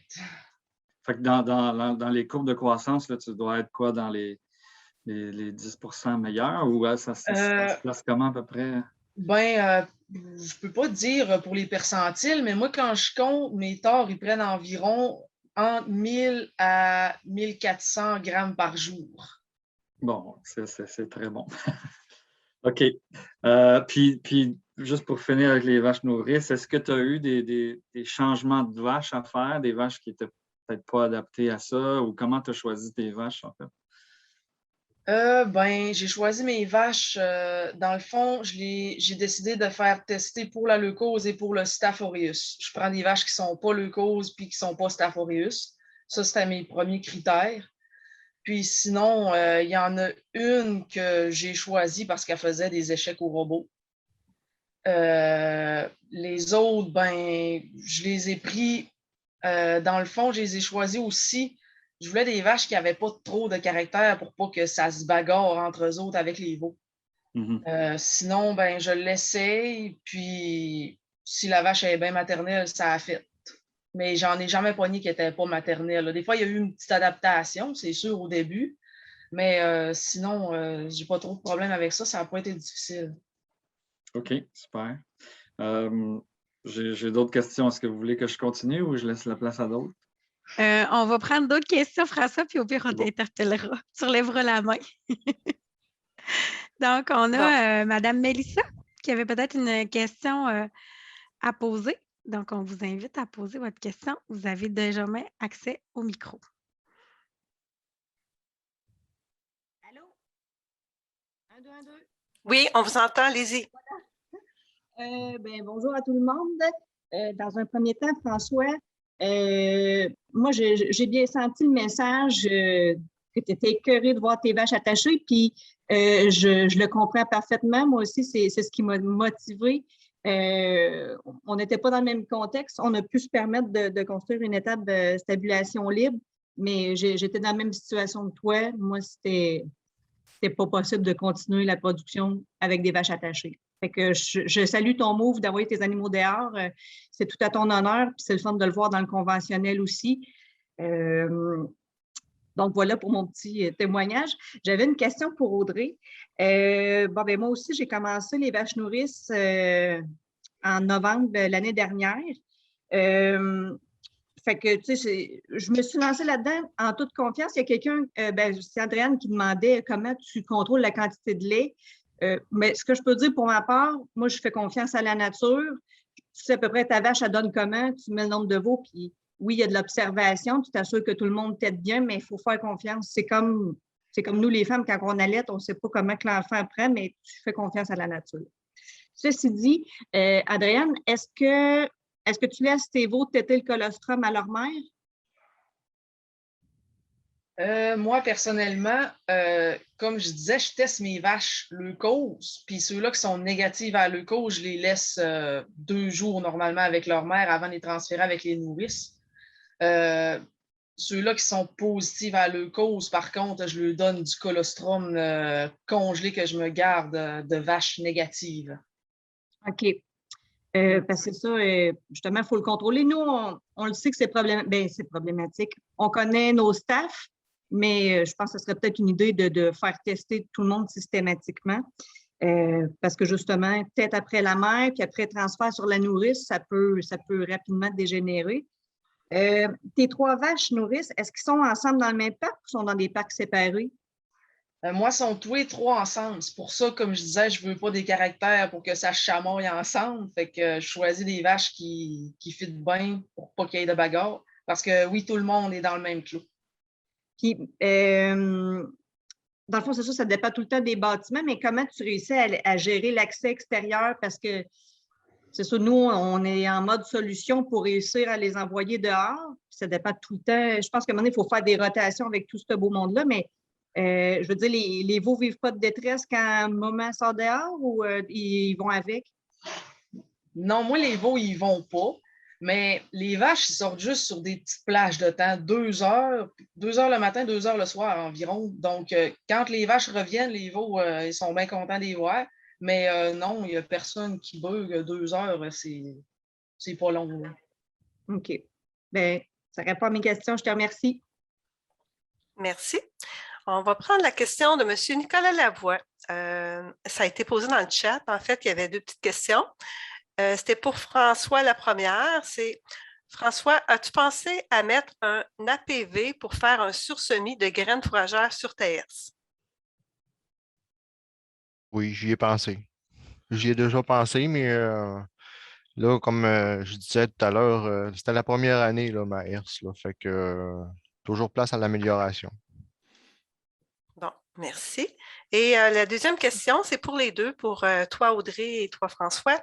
Est-ce que vous pensez que votre système est simple à faire fonctionner si vous n'êtes pas là? Dans un contexte de 35 heures par semaine, donc qu'il y a du personnel différent selon la journée de la semaine. Bonne question. Moi, oui, dans le fond, quand je prévois, comme cet été, que je prévoyais partir 3-4 jours, ce que je faisais, c'est que je m'en allais voir mes parcelles à venir dans les prochains jours, puis j'estimais à peu près les grandeurs selon ce qu'il y avait. Puis je mettais des petits piquets, juste des indicateurs à mon employé. C'est comme ça qu'on fonctionnait. Comme ça, lui, il savait quand est-ce aller le déplacer, puis où le mettre. Puis sinon, non, c'est pas compliqué. C'est pas mal la même réponse pour moi. Il y a pas rien de compliqué, là. Comme je vous dis, on tasse les bandes. C'est du matériel qui est léger, c'est ça. J'ai pas. Il n'y a rien de compliqué dans ce que j'ai fait. Puis c'est très facile à apprendre. Ben, merci. Oui, vas-y, Andréane. Une question pour François. Pourquoi rester conventionnel au niveau du lait, même si les vaches vont au pâturage puis les chats sont certifiés biologiques? La fameuse question. Je m'en attendais, celle-là. En fait, là, moi, étant donné que moi, là, je suis en début de transfert, même si ça fait déjà 6 ans, là, tout ça, là, moi, le virer au niveau biologique, là, ça me demande des investissements au niveau de mes bâtiments pour respecter les normes du biologique. Fait que au niveau financier, je ne suis pas rendu là, à mettre beaucoup d'argent sur une bâtisse. Fait que j'ai tassé le projet du bio là, pour le court terme. À moyen et long terme, on verra. Ça dépend de la relève là, qui s'en vient. Là. Comme je vous disais, j'ai 4 enfants. J'ai ma fille de 18 ans qui est en agriculture en 2e année. Fait que ça va venir comme ça va venir avec le temps, probablement. Là. Fait que pour l'instant, c'est ça. Là, on reste conventionnel au niveau des vaches.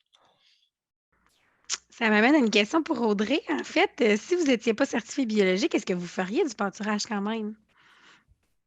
Ben oui, c'est sûr, parce qu'on en faisait déjà avant.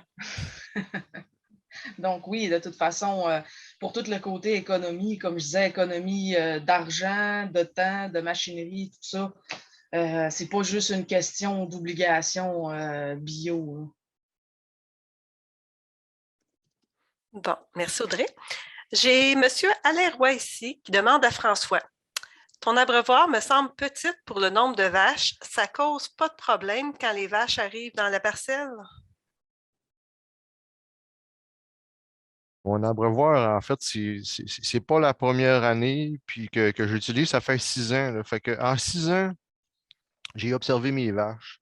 J'ai eu des intervenants qui sont venus me voir aussi au niveau de l'alimentation. Ils m'ont posé la question, puis moi, ce que je constate, moi, c'est les vaches qui me le disent si c'est correct ou pas. Puis de ce que je constate, je ne vois pas d'abreuvement excessif quand les vaches reviennent à l'étable pour la traite.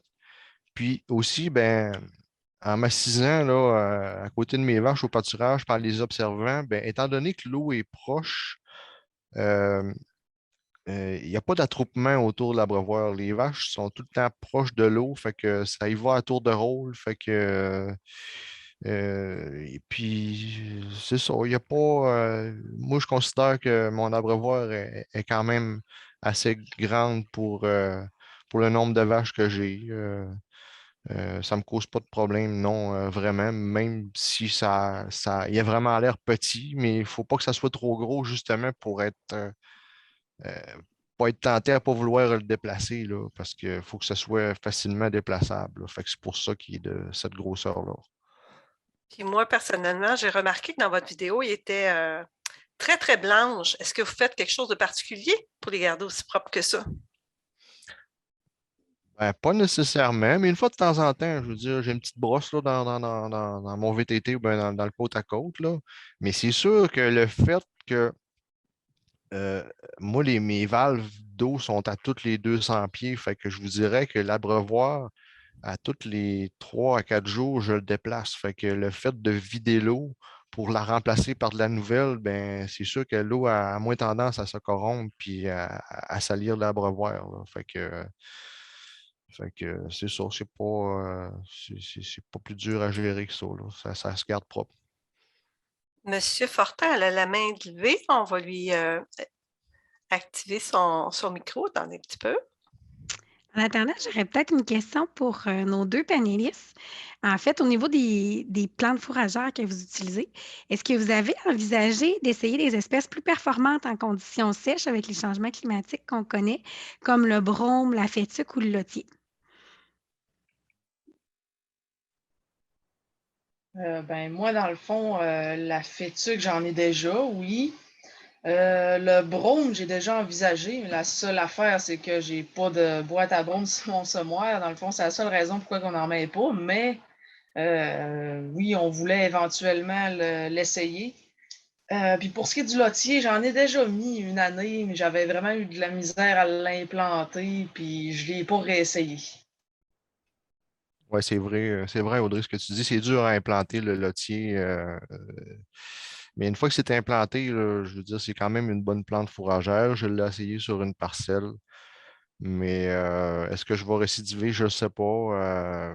Mais là, pour l'instant, c'est pas mal ce que j'ai essayé. La fétuque, euh, non, je ne l'ai pas envisagé. Puis là, il faut que je me rappelle. Là, si je me rappelle bien, pourquoi est-ce que je ne voulais pas en mettre? Là, je pense que c'est une plante qui est comme coupante un petit peu là, au niveau des feuilles. Là, puis c'est pas. Moi, je trouve que c'est pas tentant pour les vaches. Là. Fait que c'est pour ça que j'en ai pas. J'ai décidé de ne pas l'implanter. Là. Fait que c'est pour ça que je vais avec des plantes qui sont conventionnelles, là, c'est-à-dire trèfle, mie, puis c'est ça.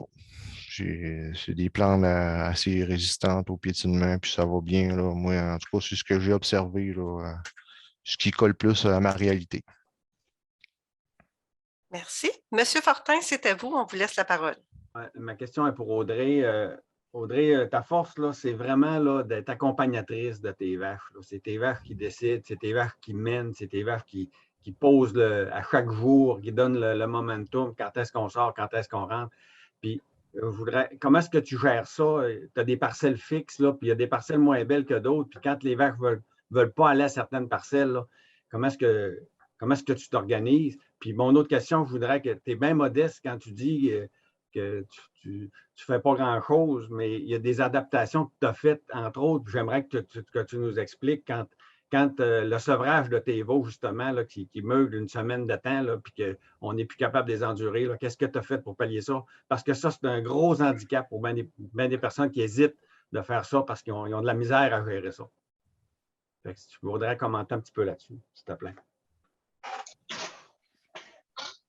Oui, pour mes veaux, c'est vrai qu'au début, avec les nourrices, ce que j'avais remarqué, c'est que le sevrage était vraiment difficile, que quand on les enlevait avec les mères, je les entendais beugler. Je pense que ça devait les voisins les entendaient toutes. Fait que ça, là, j'ai vraiment pas aimé ça. Fait que ce qu'on a fait, c'est qu'on a modifié notre parc de nourrices pour avoir une partie. Dans le fond, les veaux, quand ils arrivent aux alentours de 3 mois, je les mets dans ce petit clos-là. Il est comme vraiment dans le clos des nourrices, mais il y a une barrière qui les sépare. Dans le fond, les veaux sont à côté de leur mère, mais séparés par une barrière. Fait que là, ils ne peuvent plus téter. Puis je les envoie juste 10 minutes le matin. Fait que dans le fond, ça permet de leur faire diminuer la quantité de lait qu'ils consomment. Puis le stress est moins grand parce qu'ils sont à côté de les mères pareil. Puis là, jusqu'à temps que maintenant, je rouvre même plus la barrière. Fait que là, ça ne bug pas tellement parce qu'ils se sont habitués à avoir pas gros de lait, puis ils sont habitués à consommer du grain que je leur mets. Fait que là, après un certain temps, je les enlève complètement de là. Puis depuis que je fonctionne de cette manière-là, j'ai plus de veaux qui bug, presque pas. Donc, ça, oui, c'est une adaptation qu'on a faite. Après ça, je me souviens plus c'est quoi ton autre question? Les vaches, s'ils ne veulent pas aller dans une parcelle, là, comment tu gères ça? Oui, c'est vrai que c'est arrivé à certaines reprises que j'envoie les vaches d'une parcelle, puis à toutes les fois que je les envoie dans ce champ-là, ils reviennent de bonne heure, puis on dirait qu'ils n'ont pas assez mangé, puis ils ne veulent pas aller là. À cette heure, tu sais, des fois, il y en a qui disent qu'on les repousse, puis on les envoie, c'est là qu'ils sont rendus, c'est là qu'il faut qu'ils aillent. Mais moi, j'ai arrêté de faire ça. J'ai décidé que si je vois que les vaches, on dirait qu'ils n'aiment pas cette place-là, ben ils ne vont plus. Je leur donne une autre parcelle qui aime mieux. Puis je me sers de mon groupe de tari, tari étage gestantes, c'est eux autres que je vais les envoyer dans la parcelle que les vaches boudent. Donc, c'est ça. Ça me permet de. J'écoute ce que les vaches veulent. Puis, comme ça, je n'ai pas de baisse de lait non plus à cause des raisons comme ça. Est-ce que c'est quelque chose qui arrive aussi chez vous, François? Que des animaux ne veulent pas aller dans une parcelle ou du moins consomment moins cette parcelle-là? Personnellement, non, ça ne m'est pas arrivé à ma connaissance, là. Non. Je peux pas répondre plus que ça. Si c'est pas arrivé, c'est pas arrivé. C'est pas arrivé, c'est pas arrivé. Puis la configuration aussi de vos pâturages puis de vos parcelles est complètement différente également, là. Donc, c'est possible que ça ait un impact. Donc, Possible. on a la main de Brian. On va laisser Brian poser sa question. Tu l'avais juste parlé, François, vite fait de la à l'herbe. Les deux, est-ce que tu peux nous parler un peu de ça? C'est une option, c'est une niche, c'est-tu quelque chose que ça vous intéresse? J'ai mal compris votre question, ça a coupé. Je pense que c'est par rapport à la certification nourrie à l'herbe. Oui, OK. La certification nourrie à l'herbe. Écoutez, moi, j'ai pris des infos, là, c'était avant le début de la COVID. Là. Je ne sais pas comment est-ce que ça a évolué là, au niveau des PLC. Puis, de ce que je m'étais fait dire, c'est que là, il faut que je me rappelle un peu, il faut que l'alimentation, il faut que ça soit un grand pourcentage que l'alimentation, ça soit de l'herbe et non des concentrés. Fait que quand on dit herbe, c'est pas juste pâturage, c'est le foin aussi qu'on donne dans l'étape qui compte. Puis, moi, ce que je m'étais fait dire, c'est qu'il y avait une prime aussi rattachée à ça qui était de 8 l'hectolitre. Là. Mais là, c'est sous toute réserve là, ce que je lance, ce chiffre-là. Là. Mais euh, oui, je serais proche d'atteindre cette certification-là, mais c'est toute l'organisation là, du transport là, pour ce type de lait-là. Là. Fait que c'est ça, là. J'ai comme arrêté mes démarches là, parce que c'était comme un programme géré par les producteurs laitiers du Canada, puis la Fédération des producteurs de lait là, était plus ou moins au courant, là, mais je vais récidiver, là, étant donné que le COVID semble s'estomper, là, on va se relancer. Là. Bien, merci. On avait aussi une question qui avait été posée par M. Alain Roy. C'est pour les deux, en fait. Vos composantes sur votre paille de lait, quelles en sont, en fait, l'été et l'hiver? Y a-t-il une différence? Ben, moi, c'est pas mal aux alentours de 4,3 de matière grasse et 3,2 de protéines. Puis, normalement, je réussis à ce que ça soit uniforme toute l'année. J'ai remarqué que quand j'ai des baisses, quand les matières grasses baissent un peu, c'est toujours quand il manque de pâturage. Quand j'ai pas assez de pâturage, ben là, tout de suite, je me rends compte, ça, la matière grasse, ça baisse un peu, puis la protéine aussi. C'est pour ça que je veux encore agrandir ma superficie en pâturage pour pas en manquer, pour être capable de tenir mon minimum 4,3 de matière grasse à l'année. Monsieur François, vous? Moi, au niveau des composantes, je te dirais que c'est un petit peu plus bas en été parce que selon la moyenne là, des températures, là, c'est sûr que ça a une influence sur le test de gras. Mais grosso modo, là, je me maintiens. Là, je suis capable de me maintenir là, quand même là, au pâturage. Puis c'est ça. Puis au niveau de la production, ben oui, comme je disais dans mon vidéo, là, j'ai passé de 10 000 à 8 200. Mais c'est parce que sur 8200, c'était vraiment dans les premières années, là, mais là, présentement, là, je suis remonté à 9000, un petit peu plus que 9000. Là. Mais les premières années, j'ai eu beaucoup de difficultés d'adaptation au niveau de l'alimentation. Les préparations vélage, ça a été difficile, puis ça m'a causé des problèmes au niveau de l'acétonémie. Fait que tu sais, ça n'a pas été facile. les premières années là, que je les ai envoyés au pâturage. C'est pour ça que je dis de persévérer, parce qu'à un moment donné, tu finis par trouver ta recette à toi qui marche. Là. Fait que là, présentement, c'est ça. Là, mes veillages vont mieux. Puis après ça, aussi, ce qui a affecté la production, c'est que faut, comme je disais dans ma conférence, au début, il faut conditionner les rumens à, au nouvel aliment qui est le pâturage frais, là, pour éviter qu'il y ait vraiment là, que les vaches cassent en lait. Là. Moi, je dis casse en lait, là, mais je dis qu'il y a un gros changement au niveau ruminal. Là, fait que ça aide à maintenir la production de façon constante.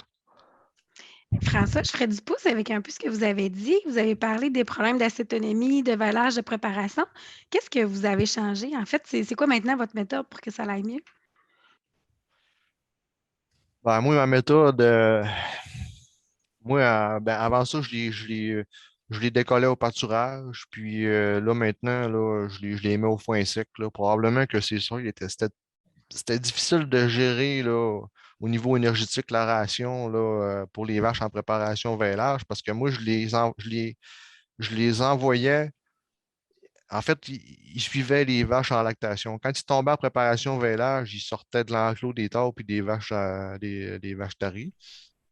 Puis là, je les mettais en même temps que les vaches. Ils suivaient les vaches en lactation. Fait qu'il y avait les moulées préparation vêlage, il y avait l'alimentation des vaches en lactation. Puis, moi, en tout cas, moi, cette technique-là, ça faisait pas. Puis après ça, ce qui était un petit peu tannant, ben, c'est que des fois, ben, j'allais ramasser des veaux un peu loin au pâturage. Fait que là, c'est ça. Fait que là, moi, je les garde en dedans, puis c'est foin sec pour essayer de contrôler le plus possible l'alimentation pour éviter un surplus au niveau énergétique, puis que ça cause des problèmes au niveau de l'acétonémie. C'était le gros de mon problème, l'acétonémie. Puis Audrey, toi, comment tu fais ça, ta préparation au vêlage en été? Moi, ma préparation au vêlage, dans le fond, mes vaches taries sont juste au pâturage, comme je le disais, puis ils n'ont pas de grains, rien. Dans le fond, ils ont des blocs de minéraux, par exemple. Ouais. Quand ils tombent en préparation au vêlage, moi, je les rentre dans un parc de vêlage. J'ai des parcs de vêlage dans l'étable. Fait que là, je leur donne du foin sec avec un petit peu d'ensilage, puis je commence à leur donner des concentrés un peu. Ils veillent dans les parcs de vêlage, puis après ça, ils passent 2 jours avec le veau, puis là, je les envoie avec les vaches. Fait que là, ça va super bien. J'ai pas eu de problème dernièrement avec les vêlages, puis starter les lactations, ça va super bien. Merci. Monsieur François Labelle, vous aviez levé la main. Oui, merci. Juste pour préciser, Audrey, ta préparation de vêlage, ça dure à peu près combien de temps là, quand ils sont dans les parcs de vêlage? Environ 2-3 semaines. OK. Moi, j'avais une question pour vous deux, en fait, pour continuer sur les composantes. C'est quoi votre sélection que vous avez faite depuis plusieurs années, ou s'il y a eu des changements, vous pouvez en parler, mais sur le gras, sur la protéine, comment vous avez travaillé de ce côté-là au fil des années? Moi, j'ai jamais sélectionné pour les composantes, honnêtement. Je sélectionne beaucoup sur les pieds et membres, le système mammaire pour le robot, puis Immunité Plus, ça, super important en bio. Je prends presque juste des taureaux Immunité Plus, mais les composantes, non, je sélectionne pas du tout là-dessus. Avant, est-ce que tu sais ce qui se faisait? Est-ce que ça a déjà été dans le troupeau quelque chose qui se faisait plus? Ou? Pas vraiment. T'sais, c'est sûr que si je vois un taureau qui est vraiment à l'extrême bas en composante, je le prendrai pas. Mm-hmm. Mais non, j'ai OK. jamais vraiment focusé là-dessus. OK. François? Non, je n'ai pas vraiment sélectionné au niveau génétique. Moi, écoute, d'une manière ou d'une autre, là, la journée que ça s'est décidé, là, c'était pas prévu. Là, oui, j'y ai pensé en 2015. Ben, pour être franc, là, ça faisait quand même quelques années que j'y pensais, là, peut-être bien à partir de 2012, 2013, 2014. En tout cas, peu importe. Mais tu sais, j'ai jamais. Ben, je pensais pas que j'allais le faire, ressortir mes vaches à l'extérieur. Parce que ça me demandait. On dirait que ça nous demande tout le temps de faire de la clôture. C'est un tabou faire de la clôture. Il n'y a personne qui aime ça faire de la clôture. Mais une fois que c'est fait, c'est pas si mal, tu sais. Puis c'est pas de la grosse installation de clôture. De la broche électrique, là, c'est pas compliqué, là. Oui, là, faites-vous un bon parc, là, puis tu sais, là, pour habituer vos animaux, là. Mais une fois qu'ils sont habitués, là, moi, là, ça fait 6 ans, là, que je fais du pâturage, puis et moi, je me rappelle, là, quand j'étais jeune, là, mon père, des fois, il y a quelqu'un qui venait cogner à la porte. Hey, monsieur, vos vaches sont sautées dehors. Puis moi, ils sont dans le chemin parce que là, c'est ça, ils ont sauté à la broche là, en pleine nuit. Là. Puis moi, on dirait que c'était comme ma hantise là, que ça arrive. Là. Puis en 6 ans, là, ça n'a jamais arrivé une fois. Quand les vaches ont de quoi d'intéressant à manger, là, ils n'ont pas l'idée de sauter la clôture. Fait que. Il ne faut pas se stresser avec ça. Là. Euh, puis là, j'ai perdu mon fil. La question, c'était. Non, ben c'est ça, tu as répondu. Les composantes, ça n'a pas été. T'as pas touché trop à ça. Non, je n'ai pas touché trop à ça, mais au niveau des composantes, là, c'est pas compliqué. Là. Si vous voulez avoir des composantes un peu plus élevées, là, slacker des concentrés, puis vous allez en avoir des composantes. Là, regarde, Oui. c'est ça. Puis l'autre question, un peu en rapport avec ça aussi, je voulais voir pouvez-vous expliquer vos systèmes de ventilation? L'été, ça ressemble à quoi là, quand les vaches rentrent en dedans? Là? Audrey, tu y vas, ben, c'est moi. Oui, je vais y aller. Moi, c'est une ventilation tunnel. J'ai des gros ventilateurs de 6 pieds d'un bout, puis de l'autre bout, c'est une toile de ventilation qui s'ajuste selon la température.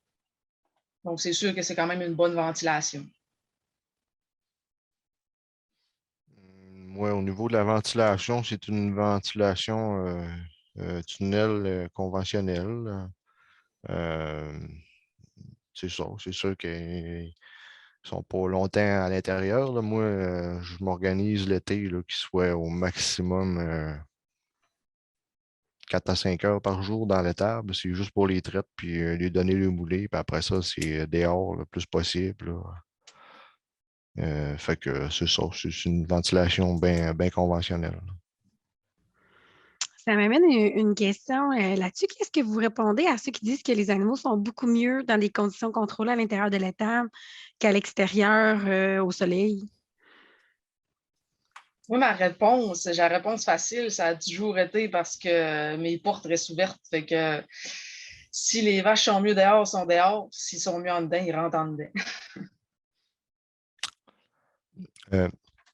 C'est une bonne réponse, Audrey. Moi, je l'ai déjà essayé, comme tu fais, laisser les portes ouvertes. Mais moi, je n'ai pas de stabulation libre. Puis moi, j'aimais moins un petit peu ça parce que je me ramassais avec le passage du milieu quand même assez sale de fumier. Puis je trouvais ça tannant à gérer, là. Mais oui, c'est sûr que c'est préférable quand ils sortent. Là, moi, c'est moi qui décide quand ils sortent, quand ils rentrent. Euh, Qu'est-ce qu'on a à dire à nos personnes qui disent qu'ils sont mieux en dedans que dehors? Je vous dirais que on vient de vivre une période de COVID puis de confinement, puis demander aux gens leur santé psychologique ce que c'est être confiné en dedans. Fait que c'est le meilleur exemple que je peux lui trouver. Fait que il n'y a rien de mieux que le dehors, puis il n'y a pas un tapis à vache qui va battre le pâturage. Ça, faites-moi pas croire ça, que vous avez bien beau lui mettre des tapis mousse mémoire, il n'y a rien qui bat le pâturage. Très bonne réponse. Ben, on est sur des commentaires aussi. Des commentaires c'est ça, je aussi, viens on voir les a beaucoup de commentaires. réponses. Le lien avec le confinement était bon. C'est ça. Puis, tu sais, ils me font croire que c'est du bien-être animal, mais c'est du faux bien-être animal. C'est ça. Les vaches confinées, moi, de ce que j'ai vu, parce que j'ai connu les deux choses, les deux façons de faire, moi, en tout cas, pour moi, Moi, le moins possible quand je peux, là, les garder Puis, en dedans. au niveau des pieds et membres, vous devez avoir vu une différence, vous, Monsieur François? Ah oui, c'est sûr que j'ai eu une différence au niveau de l'enflure des jarrets puis ces choses-là. Là, j'ai des intervenants qui viennent, là, puis ça paraît que les vaches vont dehors. Il y a beaucoup moins de problèmes de pieds et membres. Merci. Au niveau des rendements, on avait quelques questions là-dessus. Au niveau des rendements fourragers de vos pâturages, j'en avais une ici de M. Gilles. Dans votre régie actuelle, comparativement à celle avant l'implantation d'une régie plus intensive, c'est quoi un peu, comment la calculiez? Est-ce que vous calculiez vos rendements en pâturage avant? Et quelles interventions avez-vous faites pour augmenter les rendements? Ben moi, je calcule pas ça avec des chiffres, là, ben franchement, là. Mais tu sais, c'est sûr que ça se voit à l'œil de même que nous autres, avant, on avait une grande parcelle, puis on envoyait les vaches dedans. Ils allaient toujours dans ce parcelle-là. Fait que, veux pas, quand on les envoyait, premièrement, ben, comme François disait, là, on les envoyait trop tard. Donc, ça piétinait et ça gaspillait. Puis après ça, ben, il y avait du surpâturage. Fait que c'est sûr que c'était comme les rendements n'étaient pas bons. Mais là, en faisant vraiment une régie, en avançant les clôtures pour pas que les vaches piétinent trop puis pour pas que ça surpâture, ben, on voit que ça produit, le champ produit beaucoup plus, là. Ben, moi, je suis un peu comme Audrey. Je n'ai pas de chiffre absolu sur le rendement de mes pâturages, mais ce que je peux dire, c'est que on est rendu le 8 octobre, puis j'envoie des vaches où ce que j'ai fait 2 fauches de foin, puis que ça ne vaudrait même pas la peine de sortir la faucheuse, là, mais eux autres, là, les vaches, là, ils vont toutes me manger ça, là, fait que il y en a pas. Je veux dire, moi, je trouve qu'on va chercher une plus-value là, par rapport à nos prairies. Puis aussi, ben, écoute, moi, je considère que les vaches en piétinant, puis aussi en éparpillant le bouse, ben, ça améliore toute la biodiversité. Toute la biodiversité au niveau des terres, au niveau de mes champs. C'est ça, moi, je trouve que au niveau des rendements, puis au niveau des sols, il y a une belle amélioration. Merci. Nous avions eu une question de Mme Isabelle pour Audrey concernant tes vaches nourrices. Est-ce que tu as remarqué un changement au niveau du père de tes nourrices comparativement à tes vaches en lactation? Non. Honnêtement, non. C'est sûr que je fais attention pour ne pas laisser trop de veaux ou bien des veaux trop vieux pour qu'ils têtent tout le temps après, là, pour ne pas le faire tard. Mais non, j'ai rien remarqué. Puis, on avait une autre question qui était, bon, est-ce que vous pensez que c'est rentable l'utilisation de nourrices? Ben, moi, dans mon cas, honnêtement, ce que je me suis dit avant de commencer les nourrices, c'est que si ça me prend 3 vaches pour nourrir mes veaux, ma relais, ces 3 vaches-là prennent une place dans la stabulation libre. Ces 3 vaches-là passent au robot, donc avec les coûts que ça l'apporte. Le lait des vaches est refroidi dans le bassin. Je le prends, je le chauffe, je le donne aux veaux. Je nettoie tout mon stock après. Fait que c'est sûr que tout ça, ça a un coût. Fait que je l'économise directement en faisant ça, puis en même temps, je libère 3 places de plus dans ma stabulation libre qui me permet de le remplacer par d'autres vaches. Fait que moi, j'ai voyé ça de cette manière-là, puis oui, c'est rentable, c'est sûr et certain. Merci. Peut-être une dernière question. En fait, vous avez parlé un peu des trucs et astuces pour quelqu'un qui voudrait commencer. Mais si vous auriez un conseil à donner à quelqu'un qui nous écoute, là, qui a le goût. Oh, je vois que François a levé la main. Je vais poser ma question, ça sera l'avant-dernière d'abord.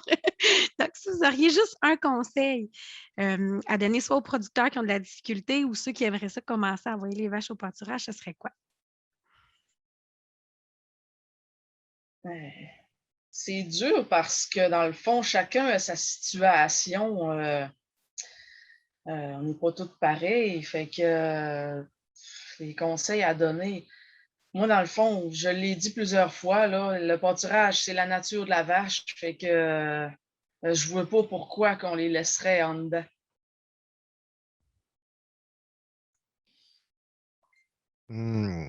Les conseils, écoute, les conseils, c'est informez-vous, essayez de vous entourer d'intervenants qui connaissent le plus possible les pâturages. Je crois que c'est de plus en plus rare aujourd'hui, mais il y en a.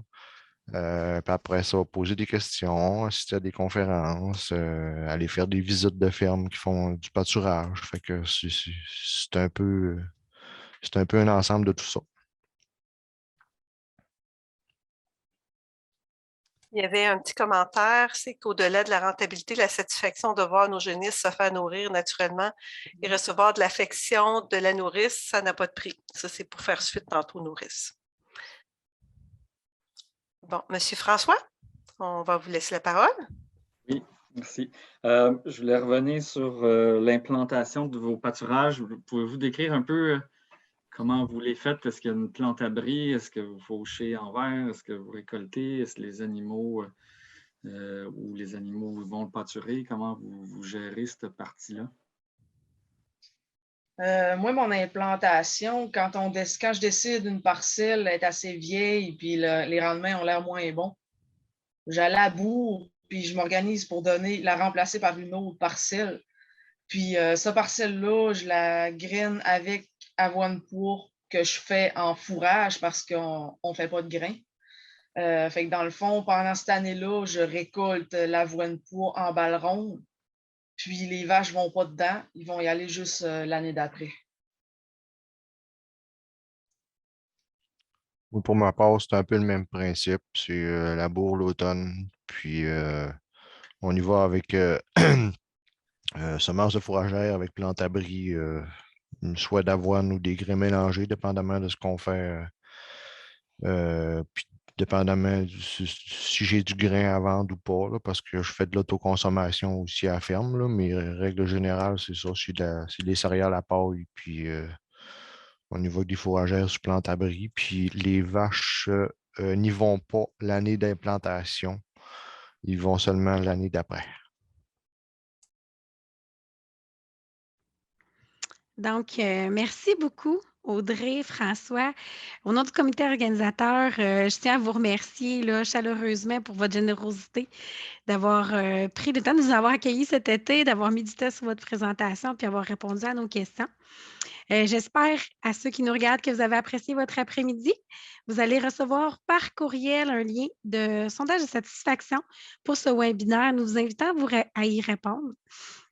Cela nous permet d'évaluer si vous avez apprécié la journée et aussi pouvoir planifier nos prochaines journées avec des thématiques différentes. Je vous rappelle qu'il est toujours possible de s'inscrire à nos 2 autres webinaires.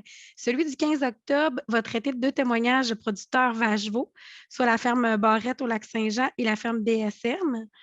Celui du 22 octobre consiste en témoignage d'entreprise ovine La Ferme du Haut-Vallon et l'entreprise bovine Écoboeuf en Abitibi. Donc, merci à vous tous. Bonne fin de journée. On se donne rendez-vous vendredi prochain à 13h. Et n'oubliez pas que vous devez être inscrit pour recevoir le lien Zoom lors de l'inscription. Au revoir et à bientôt. Merci.